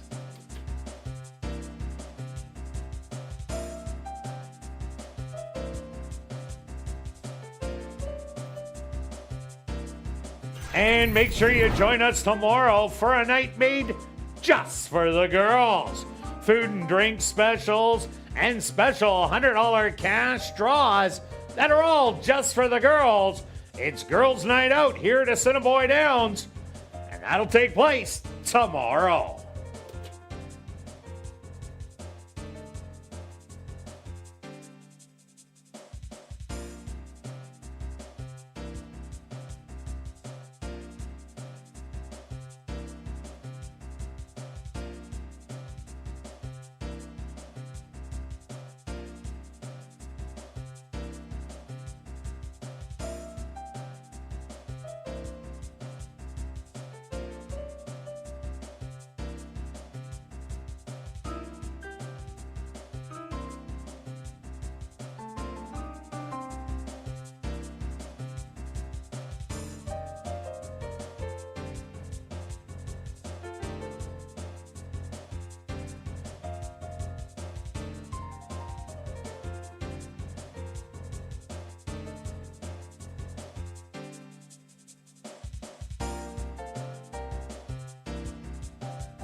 And welcome back down the paddock for race number 5. We have a $3,000 claimer for fillies and mares, 3-year-olds and up. They're going to go 7 furlongs. Quick look back at race number 4. Well stretched. The drop in class for Mr. Splash was everything. Sat behind the leader, Flintlock. And then when Ronaldo Cumberbatch said go, there was no looking back. One easy. Absolutely, yeah. It just was where the horse. Well, I think the horse belongs a little higher level, but just found the spot and got the trip and kind of took over. And Attaboy, you thought was closer, which he was. Yeah. But when you go that slow, of course they're going to be that much closer. So understand, I realized you were calling the race just for people who are thinking, wow, he's up close. Well, it's all pace to the race. Yeah, no doubt about it. If they went in 26, when usually it's 25, would have been about 10 or 12 off it. All right, on to race number 5. Stretch, who do you like? I found this race not as easy as the public's finding it right now. We both like the 4 is my top selection. And Not at 6 to 5. No. There's some runners in here. It says it's for 3,000, but this is a better than 3,000 level. Horse looked great last time. Sat off, finished with run. Mixed success on the last few going a distance, but was in way too tough. If you look at last year's the key, this is why I use this one, my top selection. Last September, going a mile in the allowance level, sat close to the pace, made a move, and took over. That's the race I kind of see this time. You get that in top form, can win again. Yeah, I also like number 1, Compressed Energy. Draws the inside. Was beaten by under budget last time out. Made the move to engage the leaders. And then just came up a little bit short. Math Mystery, who ran second. That horse was sitting on a win, so it was beaten by a good one. But I think in here it's all about having the rail. Ronaldo Cumberbatch, he just put a great ride on Mr. Splash, who sat behind the early speed. I think the speed is going to be the 2 Sharp Likeness and the 6 Get My Drift. I think they're going to go after each other. If they don't, and one of them gets shakes free, they could go a long way. But I love the post position draw on the 1. Yeah, that is completely the key. I use the 6 in there as a kind of a protection, potentially can be the speed. This horse won back-to-back races in August, looked good doing it. 2 back, got pressured, and the last time was in the 55 going short. Wasn't going to get the lead, especially with Kate's Princess in there. Now the horse, there is maybe inside speed on the 2, but not Kate's Princess sprinting speed. So this horse certainly can sit close or grab the lead, and runs back to those August races, can be right there. Yeah, I really like that race, Get My Drift, last time sprinting, because the horse has showed it's not a great sprinter. Number 2, Sharp Likeness, has showed blazing speed in the last 2 outings. And that same kind of speed, I think, puts Sharp Likeness on the front end in here. I think she's a little quicker than Get My Drift, but we're going to see if the 2 of them do hook up. But Sharp Likeness has done well at the distance, 4 for 7 in the money, but is yet to get the win, and that's why I had to throw it underneath. For sure, and the outside horse at 8 to 1 ran a better than looked race against the boys. That was a pretty good time that day for Charmin Charlie. That race would put this horse in the mix. 2 back, 1 at the non-winners, moves up. Did lose to Get My Drift by open lengths, but this time of year, if it just kind of gets that trip, doesn't want to get caught out too wide because of the 7 furlongs. So got to maybe 3rd or 4th for the 7. Yeah, this horse and Irene has run well with that outside draw early on. Also look at number 3, Bossadusu, got a big win 2 outs ago in the non-3 lifetime condition, running down, waiting by the Nile, who was loose speed that day in the comeback race in the non-4 lifer. That was a really tough race. Did get beat by 8 3/4 in the end, but I think this horse will like going around 2 turns, runs really well around 2 turns. So Bossadusu, one you can't throw out, the leading trainer is on this one also. Yeah, and if you look at the 5, this horse has been on all sorts of claiming ranks, distances, all over the map. Last year was a much better year. This year, not so much. We'll see if the horse tries to show speed or sit off. It's a bit of a guess. Not end of the year, crazier things have happened. All right, let's go to our wagers here in race 5. Stretch, what do you have? I have a $2 pick 3 wheel, 1, 4, and 6 with 2, 4, and 5 with the 3. Made it $2 to spend the 18. All right, myself, I'm doing the exactor box again, a $1 one, $2. I'm doing a $10 one for 20, 1 and 4. Good luck with all your wagers here in race 5, and we'll see you back for race 6.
The horses are on the track for race number 5. They're going to go 7 furlongs for $10,500.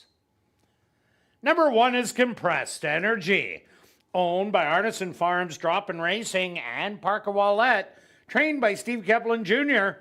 with Ronaldo Cumberbatch. Number 2 is Sharp Likeness, owned by King Couture and Sharon Owl, trained by Jared Brown with Antonio Whitehall.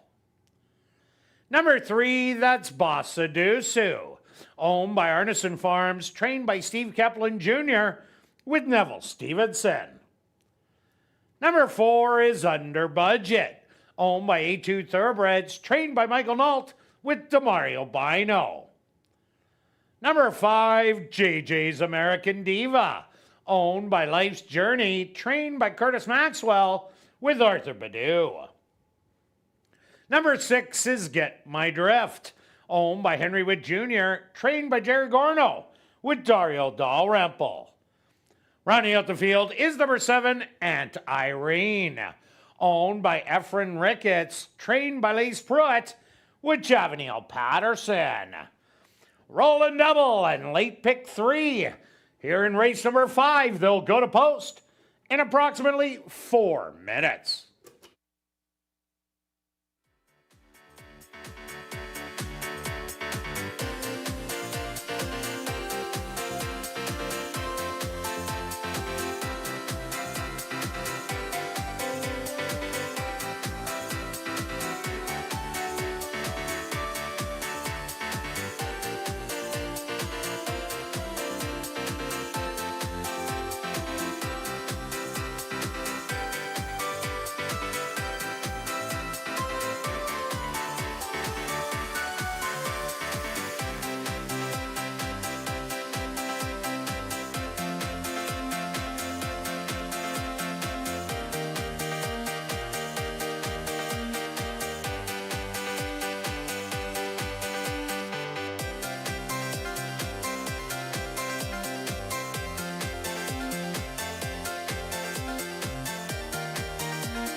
All right, the girls going 7 furlongs. A very competitive race. The odds are coming very equal throughout. Let's start with the 4. One big last time going short. Sat off and made a late run. This horse has the back class. Distance isn't a problem. 3 out of 4 at the distance. Certainly should get a trip behind a potential pretty good pace battle early, or at least be going fast. Pace backs up, certainly can get there. Who's the speed of the speed? That would be the 6. A few races ago in August, that's the key races. If runs back to those, watch out, certainly can steal it, and how the track is playing certainly can carry the speed. The ones along the rail, always big, going 7 furlongs, could get the dream trip. That might be enough to move up to a higher placing. 4, 6, and 1. Kirt? Yeah, Stretch, I think there's going to be a battle between the 2 and 6, so I had to go to closers also. I went to number 4 under budget. The horse is on a roll since it dropped down to the bottom, and this horse has got a big heart, winning 2 out of 3 races, but with the speed that should be up front and the closing ability of under budget, definitely can make it the 3rd win in 4 starts. I also like number 1, Compressed Energy. Should get the absolute dream trip on the rail. Has tactical speed. Ronaldo Cumberbatch just did it with Mr. Splash in the previous race. And number 2, Sharp Lightness, will be the inside of the speed. Might be the one to try and take it all the way, but I'm going to give you a 4, 1, and 2. Good luck here in race number 5.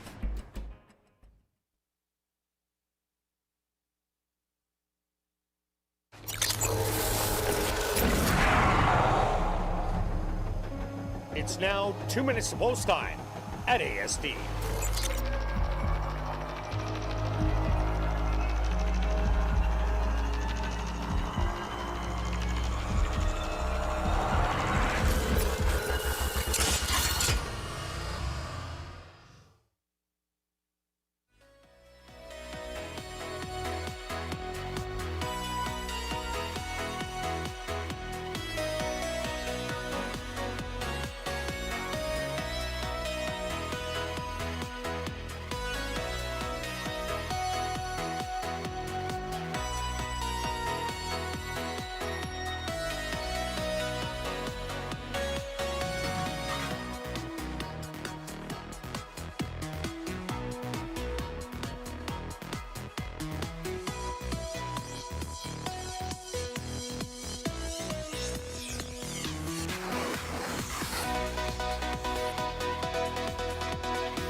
It's post time.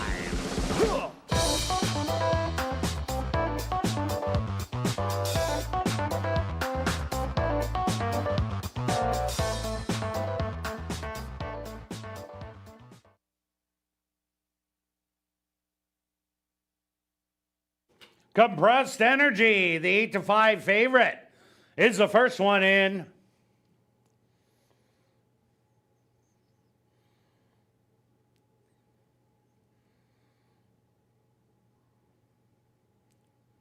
Next up, Sharp Likeness.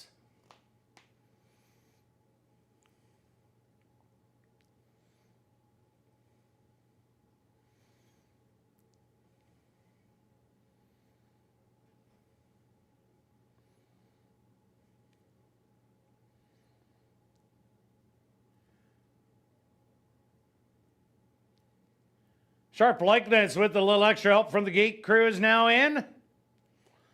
Bossadeuce's turn. Here comes Under Budget.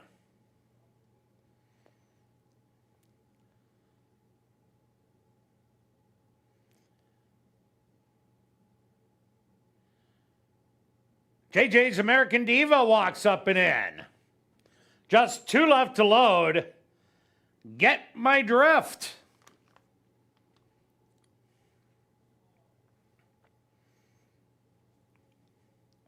And now just waiting on Anti-Reen.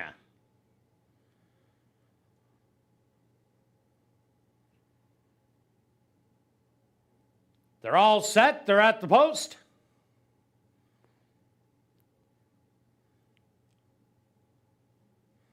And they're off. From the inside, Compressed Energy shows a little bit of speed, but Get My Drift quickly goes out to assume command early by 2 lengths. On the outside, Anti-Reen, Sharp Likeness. On the inside in third, then it's JJ's American Diva and Compressed Energy running as a pair. Then Under Budget and the trailer, Bossadusu. A quick opening quarter in 25 and 2. Get My Drift with the lead by 3/4 of a length, with Anti-Reen right to the outside. Sharp Likeness is a stalker in third, moving up. That's Under Budget and Compressed Energy. Back to JJ's American Diva. And Bossadusu is a trailer. 48 and 4, the half mile. And Get My Drift has that lead by a length and a half. Anti-Reen in second. Back to third, Sharp Likeness. To the outside, Under Budget and Compressed Energy coming with some late run. Get My Drift with the lead. Anti-Reen to the outside, but here comes Under Budget and Compressed Energy. 16th of a mile to go. Still the lead, Get My Drift. Under Budget in between horses is gonna win it. Under Budget gets the win. Second to Compressed Energy and third to Get My Drift.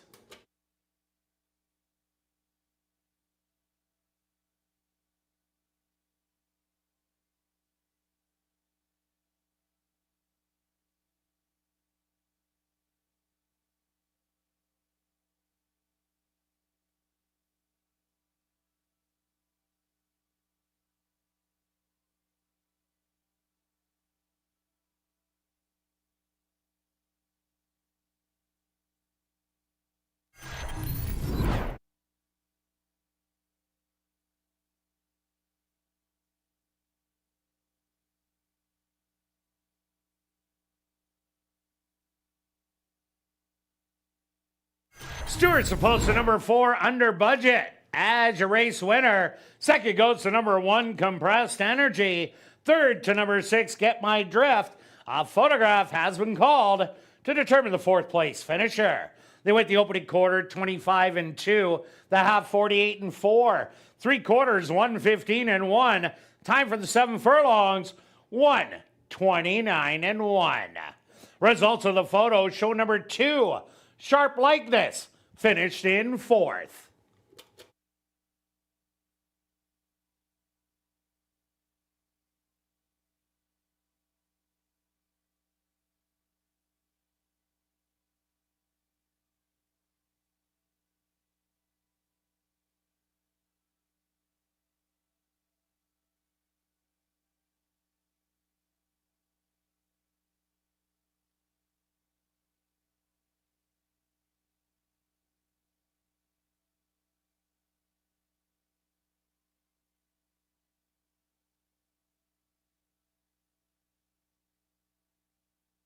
Now entering the winner's enclosure, the unofficial winner here in race 5, that's number 4, Under Budget. Under Budget is a dark bay or brown filly, 4 years old, by Always Dreaming, out of the mare Budget Cut by Super Saver.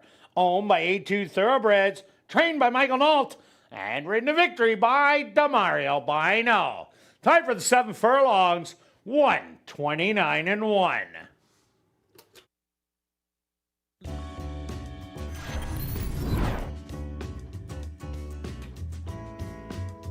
Race 5 is official in the upcoming 6th race. Classic High 5 wagering. Scratch number 7, Just to Grasshopper. Classic High 5. Here in race number 6, they'll go to post in 15 minutes.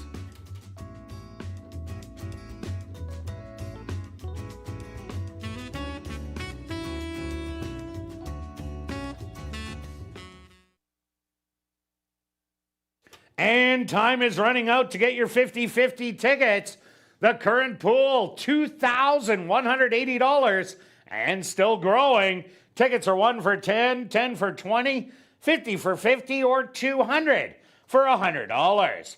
Tickets are available at guest services, the VLT cashier's cage, from the roaming 50-50 ticket seller, or just go online at 5050.asdowns.com. Sales will close at 9:50 p.m., a little over 24 minutes away. You don't want to miss out.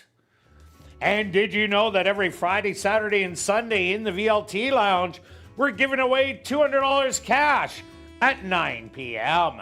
Plus, starting at 6 p.m., enter our free draws to spin the lucky wheel for a chance to win up to $100 in cash. Don't miss your chance to win. Join us every Friday, Saturday, and Sunday here at Assiniboia Downs.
And welcome back down the paddock for race number 6. We have a $5,000 claimer for 3-year-olds and up that are non-2 lifers. They're going to go 5.5 furlongs. Scratch number 7, just 2 grasshopper. Quick look back at race number 5. Well, there wasn't a pace battle. Get My Drift got the lead, but did get a bit of company from Anti-Reen, which set up for the late closing efforts of under budget and compressed energy, but under budget right now is just too good. Just too good, yeah. The class, yeah, you're right. There wasn't a duel, but they went fast. Yes, they did. If they went slower, there probably would have been a bit of one. So, yeah, a good race. And like you said, the closer under budget just exploded out of that. And I really like the price of that exactor. Yes, nice pick there that There's you gave out. $160 that goes towards pick 5s tomorrow. All right, and I'm bold statement. Pick 5 is not going today. No? I'm going. Okay. Well, somebody's going to win. Sharing it, but not the whole pool. So I think it's about 1.2 million tomorrow. Let's start with the 2 is my top selection. I do like this horse quite a bit. This horse had a sneaky, not so good trip. Was close, dropped back, got stuck, and then circled. The horse is going to have to get position. They are only going 5.5. That is the key. But if Bino gets the spot, can make that move. Would have been the winner with the clean trip last time, so I'm going to say same trip. And like you mentioned, ASD Live drops from non-3 to the non-2, which is big. Yeah, also look at number 6, Better Make That 2. Was forwardly placed, going 7 furlongs last time out. The previous start made the lead in that 6 furlong race, but Silver Creek Kid ran on by and also came back to win that non-3, beating He Knows We Know. So Better Make That 2 with the cutback in distance. That could be the key to this one. For sure. And let's take a look at the 5. Has 3 wins lifetime, but it's a Manitoba bred, so is allowed that. Nice race last time going long. 2 back showed some good speed against Del Vecchio. I'm not sure what this horse is going to do, speed or stock. What do you think on the 5? The 5, I think it's going to be a stalker today. Okay. Stalking probably the 4. And that's okay because we saw that last kind of wide trip and just kind of kept grinding to get to the win. Also look at number 3, Do Not. Do Not had a good win 2 outs ago, beating Sergeant Philco, breaking the maiden. Went into the non-2, tried to steal it on the front, but Little Eddie ended up going by, as did Attaboy Cookie and Mo Bombo. Gets to cut back, doesn't have the speed of number 4, Rockin' at the Party, so I think will be a stalker in here. Yeah, that's who they're going to have to catch. Lemon Twist was running better earlier on, and then 2 back kind of got in the duel and faded. Last time sat off the pace. I like that trip. That's the one that certainly can win it, so we're going to see. Again, we've got some pace in here. So who's going to battle, who's going to sit will make the difference in the whole race. All right, let's go to our wagers here in race 6. Stretch, what do you have? I'm going to make it simple. I decided just going with the exactor. $10 exactor 2 with 4-5. And myself, I'm going to make it simple too. I'm going after the late daily double. I'm doing a $20 one, 2 and 9. Good luck with all your wagers here in race 6. And we'll see you back for race 7.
horses are on the track for race number 6. They're going to go 5.5 furlongs for $10,100. Number 1 is Lemon Twist, owned by Jay Goy Racing, trained by Carl Anderson with Javanil Patterson. Number 2 is He Knows We Know, owned by Railside Stable and John Gannis, trained by Jared Brown with Demario Bino. Number 3 is Do Not, owned by Henry Witt Jr., trained by Jerry Gorno with Sheldon Chickeness. Number 4 is Rockin' at the Party, owned by Dan Hansen, trained by Deb Hansen with Sierra Pruitt. Number 5 is Silver Jaguar, owned by Meadow McLean and Mike Taphorn, trained by Mike Taphorn with Neville Stevenson. Number 6 is Better Make That 2, owned and trained by Larry Sizik with Ronaldo Cumberbatch. Number 7, Just Two Grasshopper, was scratched. Classic high five wagering. Here in race 6, they'll go to post in approximately 4 minutes.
Boys going 5.5 furlongs. Good evenly matched race. I'm going to go to the 2 at 2-1. I think this horse should have won last time with a better trip. Has that back class, can sit just off, make a late run. Needs that clean trip because he finished with full run last time.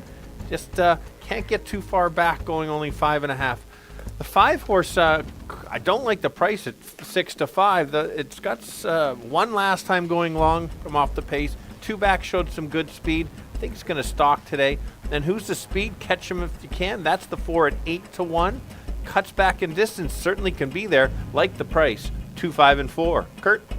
Yeah, Stretch, I'm with you on number 2. He Knows We Know. Ran absolutely huge last time out. And with that troubled trip, a better trip, definitely can get it done. I also like number 6. Better Make That 2. 2 outs ago was lugging in down the lane and ended up only getting beat by a length. Ran a better race last time out. Both those races was winning and got caught late. Same kind of trip. You're going to get rewarded at 8-1. And number 4, Rockin' at the Party. Here is the speed of the race. That will have to get caught. Gets to cut back a half a furlong. That can make the difference. So I'm going to give you 2, 6, and 4. Good luck here in race number 6.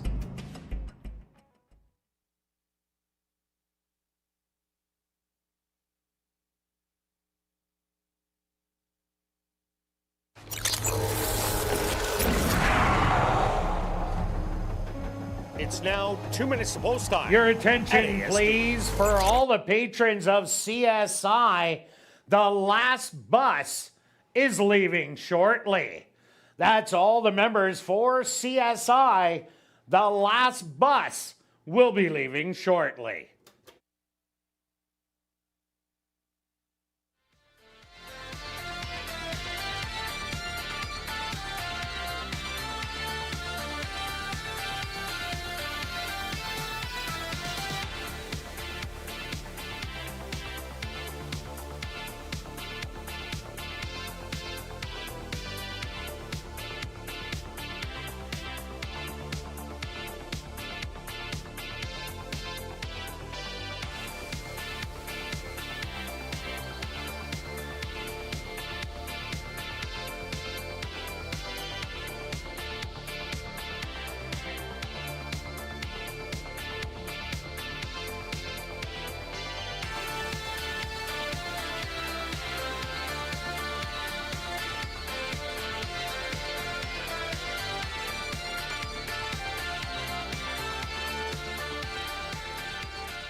Lemon Twist, the first one into the gate. Here comes the 7-5 favorite. Now 6-5. He knows, we know.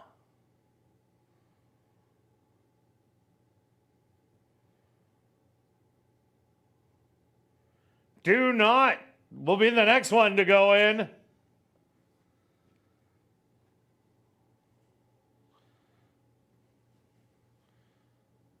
Here comes Rockin' at the Party. Just 2 left to load.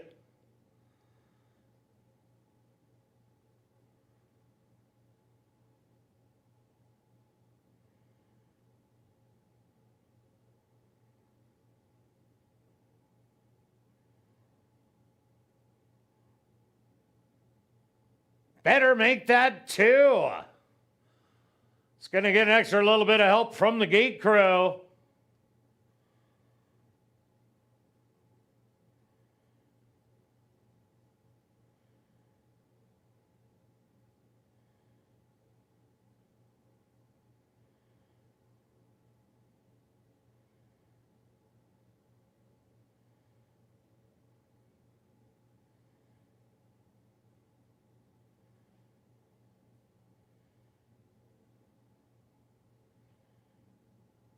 He's almost in.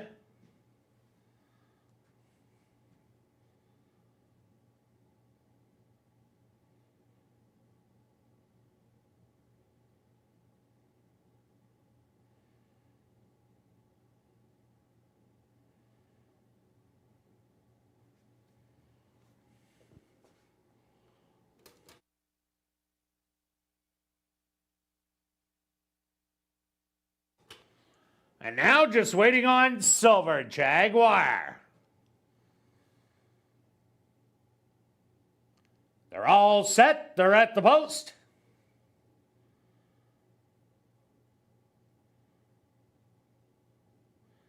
And they're off. From the inside, Do Not. Hard ridden to get a piece of the front end. He knows, we know. Also up close early on the outside, Rockin' at the Party. Will clear by a half a length. Lemon Twist also has eyes on the front end, and now duking it out with Rockin' at the Party. Making a move in third, better make that 2. So it early, and your trailer is He Knows, We Know. The opening quarter, 23-4. Lemon Twist with the lead by a length and a half. Rockin' at the Party to the outside. The rail is now open for Better Make That 2, who slides on through to engage Lemon Twist. Rockin' at the Party, and He Knows, We Knows to the far outside. Lemon Twist with a short lead. Better Make That 2, and He Knows, We Know. Timing the wire. That's going to be a photo, but it looked like He Knows, We Know got there. Second to Lemon Twist. Third's going to go to Better Make That 2, and fourth, Rockin' at the Party. Ladies and gentlemen, please hold all tickets. A Stewart's inquiry into the running of race number 6.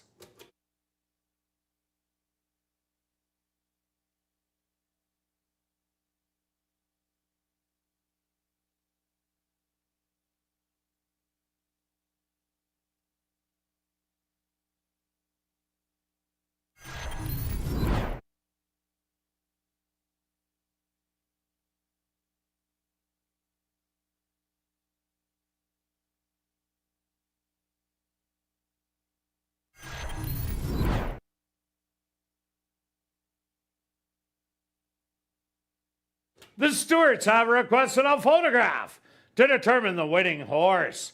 They went the opening quarter 23-4, the half 47-3, 5 furlongs, 1 minute and 4 fifths.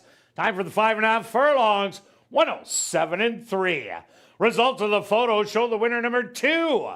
He Knows, We Know. Second goes to number 1, Lemon Twist. Third to number 6, Better Make That 2. Fourth to number 4, Rockin' at the Party. And fifth to number 5, Silver Jaguar.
Now entering the winner's enclosure, the unofficial winner here in race number 6.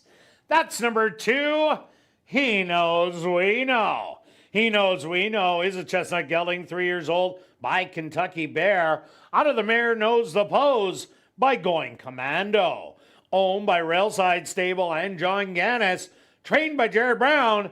And ridden to unofficial victory by Demario Bino. Time for the 5.5 furlongs. 107-3. Congratulations goes out to jockey Demario Bino, who scores the double. Back-to-back winners for jockey Demario Bino.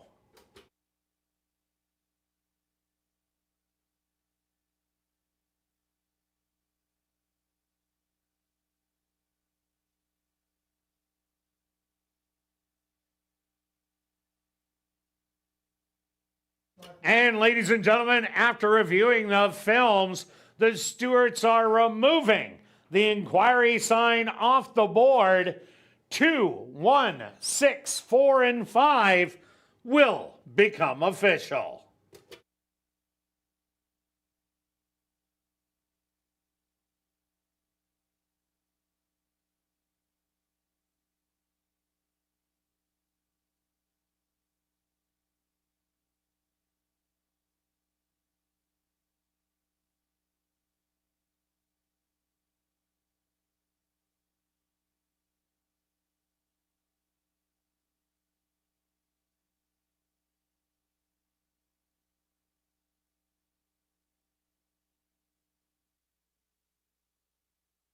Race 6 is official in the upcoming 7th race. Classic high five wagering. There are no changes. Post time for race number 7. 16 minutes away.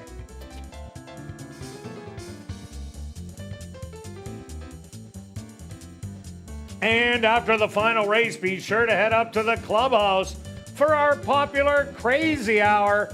Beer, shots, and wine, $5 and 25% off all appetizers. And we have a $500 Crazy Hour free cash draw that will take place at 11:30 p.m. in the VLT Lounge.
And welcome back down paddock 4, race number 7, a $5,000 claimer for fillies, mares 3 and up that are non-3 lifers.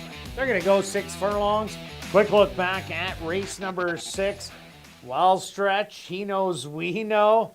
Wow, Demario Bino really knows where that wire is because he was just able to get up on the outside. Yeah, once he got out to the outside, you could see it just trying to get to the wire first. And same kind of trip, unfortunately. Got stuck on the rail, had to shuffle back and didn't have as much time. But the good thing is for me that us that took the 2-horse on top, we had Lemon Twist on the lead and said, whoa, I can't win this. I got to hang on and run second. And so, because we saw that, we've been playing against that all season. 6 second place finish. Yes. In 10 starts this year. But the horse has made almost $20,000. No kidding. For being second-itis. Okay, on to race number 7. Who do you like? And it is official. Pick 5 tomorrow will go. Well, no loan tickets today. It's been a bit of chalk, but they're still paying quite well. I'm thinking about $1.2 million will be available to be won. So hopefully we get a share of that. All right. We'll be betting some into it anyway. Well, I got some money ready to go after that. Okay, what Here we go. Here? We've got 2 separate. Let's make a little more. Yes, I've got the 3 as my top selection. This was your selection last time. 2 back, it was mine. This horse just looked good, sat on the rail, and then took off, got the trip. I think the same thing is going to happen. Just seems to be getting better in the fall. Didn't seem to want to win early on, and then suddenly it's clicked in. Wants to win. 5-2 is about the right price. Yeah, I ended up going to number 9, Sneaky Situation. I didn't take this horse last time out, and this horse actually won this condition 3 outs ago and was disqualified 2 outs ago. That was just way too tough against Bound for Heaven and Cumberland Falls. But a good race, but waiting for the Nile. Was a clear, outright speed horse that got loose. Hung on for the win, but I really liked the way this horse ran in the Carlos Moreno barn the first time he did run it. I think this horse will improve. I agree with you, and take note, the horse finished second 4 1/4 lengths ahead of the others, and so that's a big sign too. I'm going to look for, I thought, a long shot in here, and that was the 1 horse, currently at 7-1, and I need a higher price to bet the win, but this horse has had some trouble the last couple starts.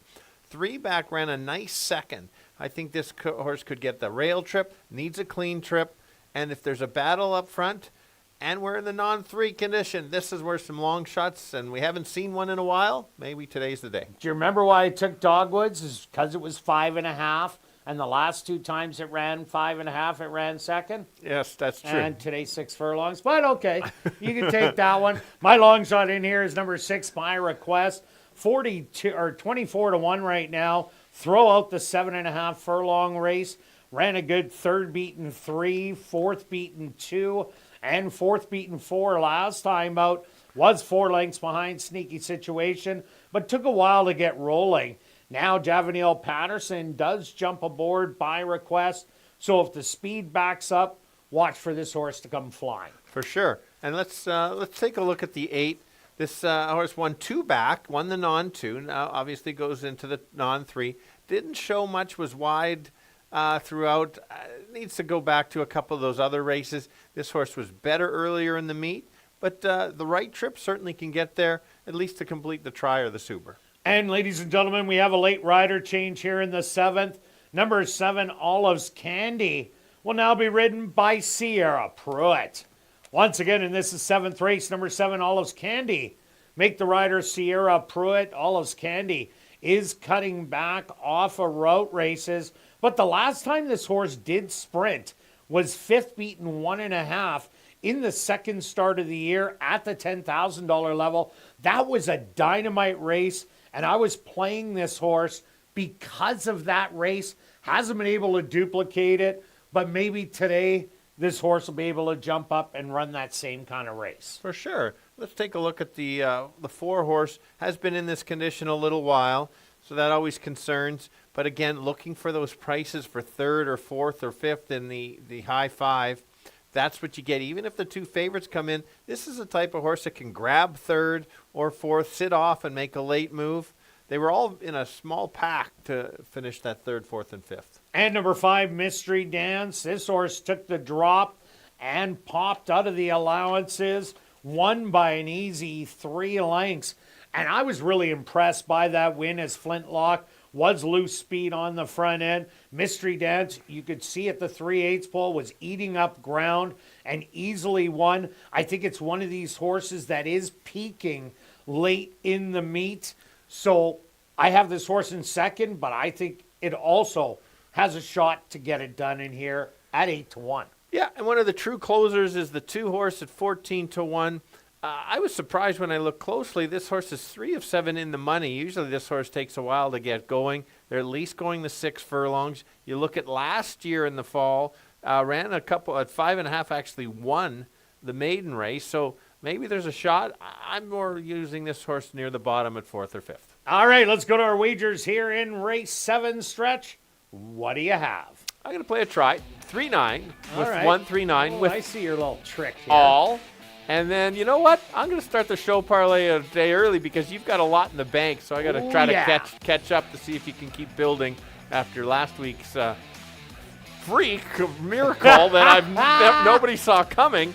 All the bookies lost all their money last week. For sure, 20 show on 3. All right, now I'm going after the tractor in here. I'm taking the 9 on top. I'm all in on the 9. With the 5, with the 3, 4, 6. That one's $3.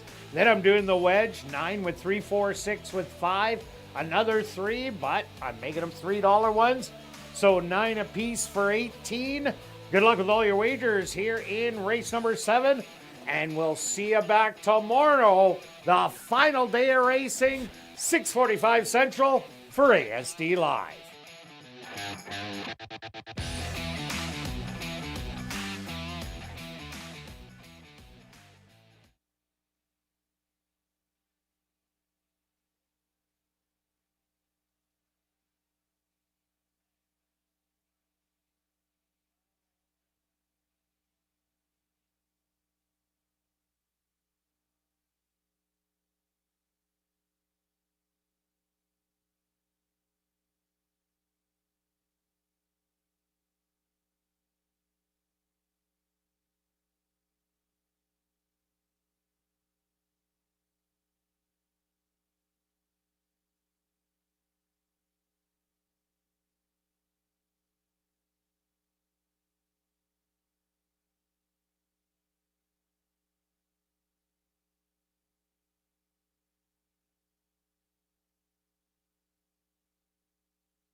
And we've drawn our winning ticket in tonight's 50-50 draw.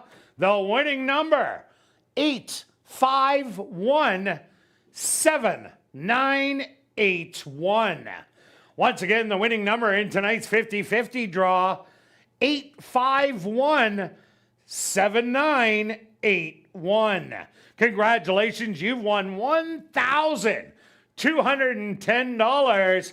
And if you are on hand, please report to guest services on the 2nd floor, south end.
The horses are on the track for race number 7.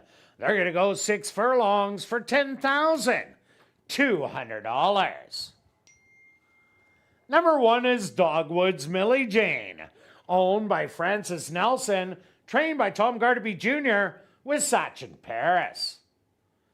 Number 2 is No Barbed Wire, owned and trained by Marion Johnston with Siobhan Bell. Number 3 is Mini Glazed Donut, owned by Jay Goy Racing, trained by Tiffany Husbands with Demario Bino. Number 4 is Spun Out of Control, owned by Artisan Farms, trained by Steve Keplin Jr. with Siobhan Townsend. Number 5 is Mystery Dance, owned by Stella Racing, trained by Stephen Gaskin with Lenny Secharin. Number 6 is By Request, owned by Jeff Goy and Sue Kathler, trained by Carl Anderson with Javanil Patterson. Number 7 is Olive's Candy, owned by Jerry Lambert, trained by Tom Gardapi Jr., new rider Sierra Pruitt. Number 8 is That's What He Said, owned by Jared Brown and John Gannis, trained by Jared Brown with Neville Stevenson. Rounding out the field is number 9, Sneaky Situation, owned by Scott McKenzie, Madison Leonard, and Michael Petrenko, trained by Carlos Moreno with Antonio Whitehall. Classic high five wagering. Here in race 7, they'll go to post in approximately 4 minutes.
All right, thanks for your patience there. Getting ready to go. Let's, girls, going 6 furlongs. Most of them looking for their 3rd lifetime win. I'm going to start with the 3 who's on a roll. She has won 3 of her last 4 races. Certainly running well. Should get a nice trip along the rail. 5-2 is the right price. Gets the trip, certainly can win it. The horse to beat is probably the 9 on the outside. Has run a lot of good races. Has won this condition before, but got disqualified. Will be on the outside. Needs that trip. Save some ground a little bit to certainly get there. And the long shot of the 3 is the 1. This horse should get a trip along the rail. Needs to break a little bit better. Gets that clean trip. Could get up and help pay the try. Let's go 3, 9, and 1. Kirt? Yeah, Stretch, I'm all about number 9, Sneaky Situation. Yes, won this condition and was disqualified 3 outs ago. 2 outs ago was plain and simply in too tough. Last time out, a loose speed horse got away, still almost ran it down. This horse used to show blazing early speed. There isn't a lot in here, so I think it might be the controlling speed. I also like number 5, Mystery Dance. What a huge race last time out, running down a loose speed horse on the front end and had to rally from way back. I think this horse, now that it dropped in class, can put 2 good races together. And my long shot is number 6, By Request. 25-1. Throw out that 7.5 furlong race, and all the rest of the races has yet to been worse than 4th. So I'm going to give you 9, 5, and 6. Good luck here in race number 7.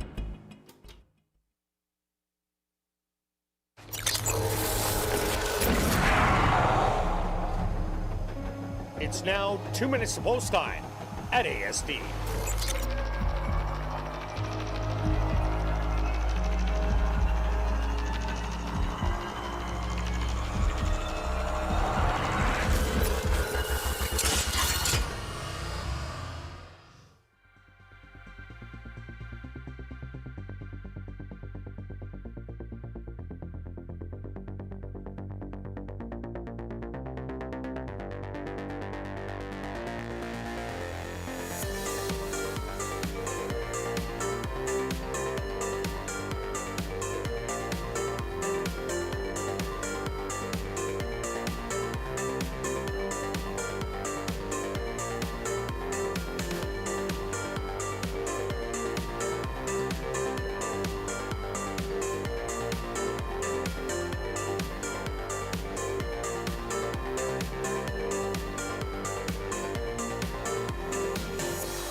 It's post time.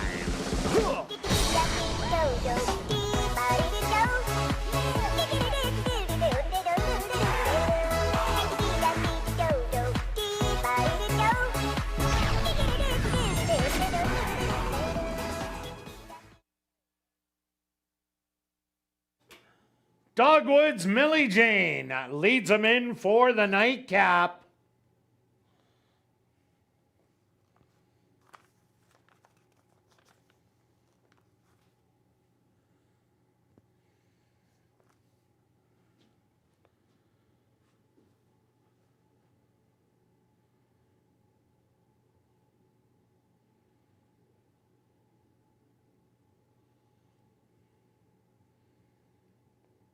Next up, No Barbed Wire.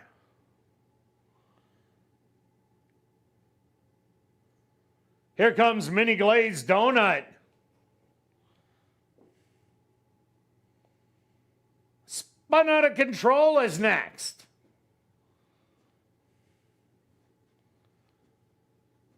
It's now Mystery Dance's turn.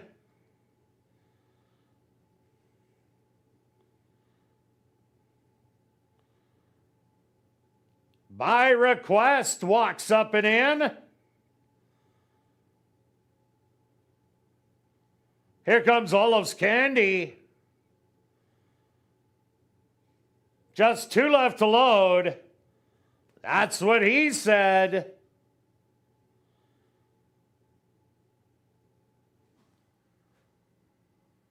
And now just waiting on the 8-5 favorite. Sneaky Situation. They're all set. They're at the post.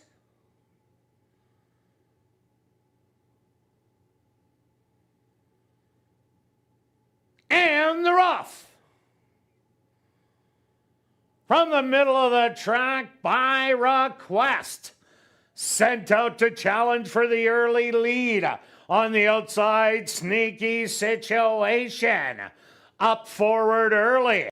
On the inside, Mini Glazed Donut and Dogwood's Millie Jane in between horses. Spun Out of Control, also there early to the far outside. That's what he said. And your trailers are going to be Olive's Candy with Mystery Dance and No Barbed Wire. 24-2 the opening quarter. Sneaky Situation has the advantage by 3/4 of a length. Spun Out of Control in an all-out drive on the inside.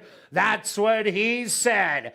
To the outside, rallying from the middle of the pack. That's By Request. They hit the head of the lane. 47-2 the half mile. It's Spun Out of Control and Sneaky Situation. They're up by 3 with a 16th of a mile to go. Sneaky Situation. Spun Out of Control has found more late, and Spun Out of Control is going to win it. Sneaky Situation in second. Third's going to go to Mystery Dance, and fourth to By Request.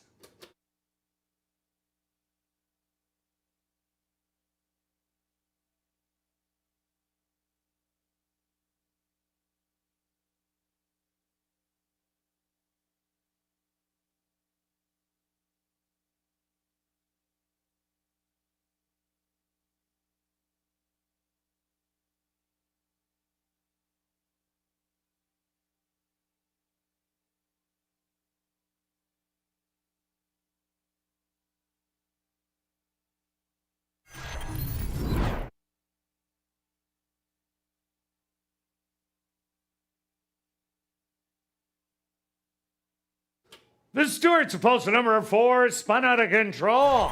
As your race winner, second goes to number 9, Sneaky Situation. Third to number 5, Mystery Dance. Fourth to number 6, By Request. And fifth to number 2, No Barbed Wire. They went the opening quarter 24-2, the half 47-2. 5 furlongs, 1 minute. Time for the 6 furlongs, 1:13-4. Ladies and gentlemen, please hold all tickets. There's a rider's objection here in race number 7.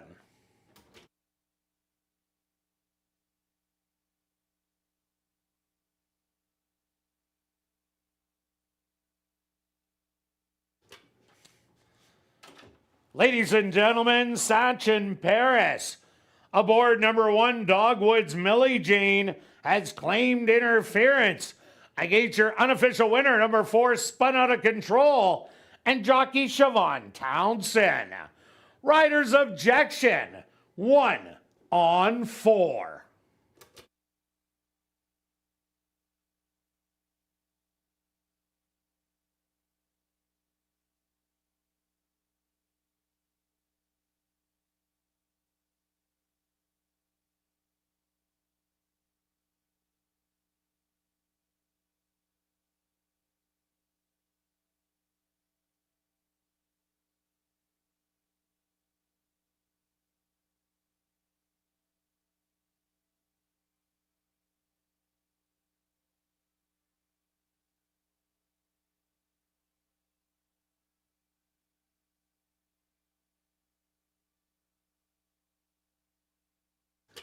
Now entering the winner's enclosure, the unofficial winner here in race 7, that's number 4, Spun Out of Control. Spun Out of Control is a dark bear brown filly, 3 years old, by Spun to Run, out of the mare Pioneer Women by Pioneer of the Nile. Owned by Arneson Farms, trained by Steve Kepplin Jr., and ridden to unofficial victory by Siobhan Townsend. Time for the 6 furlongs, 1:13-4. Should the results stand official, congratulations goes out to jockey Siobhan Townsend, who scores the double, 2 wins for jockey Siobhan Townsend. Once again, there is a rider's objection here in race number 7, 1-on-4.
Ladies and gentlemen, after reviewing the films, the stewards have disallowed the claim of foul.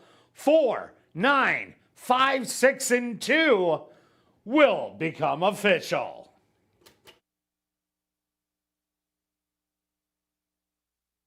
Well, now it's time to head up to the clubhouse and enjoy Crazy Hour. Beer, wine, and shots, $5 and 25% off all appetizers. Plus a free $500 cash draw will take place at 11:30 p.m. in the VLT Lounge. And don't forget, the final night of live racing takes place tomorrow at 7:30 with some great fan appreciation specials. We'll see you then.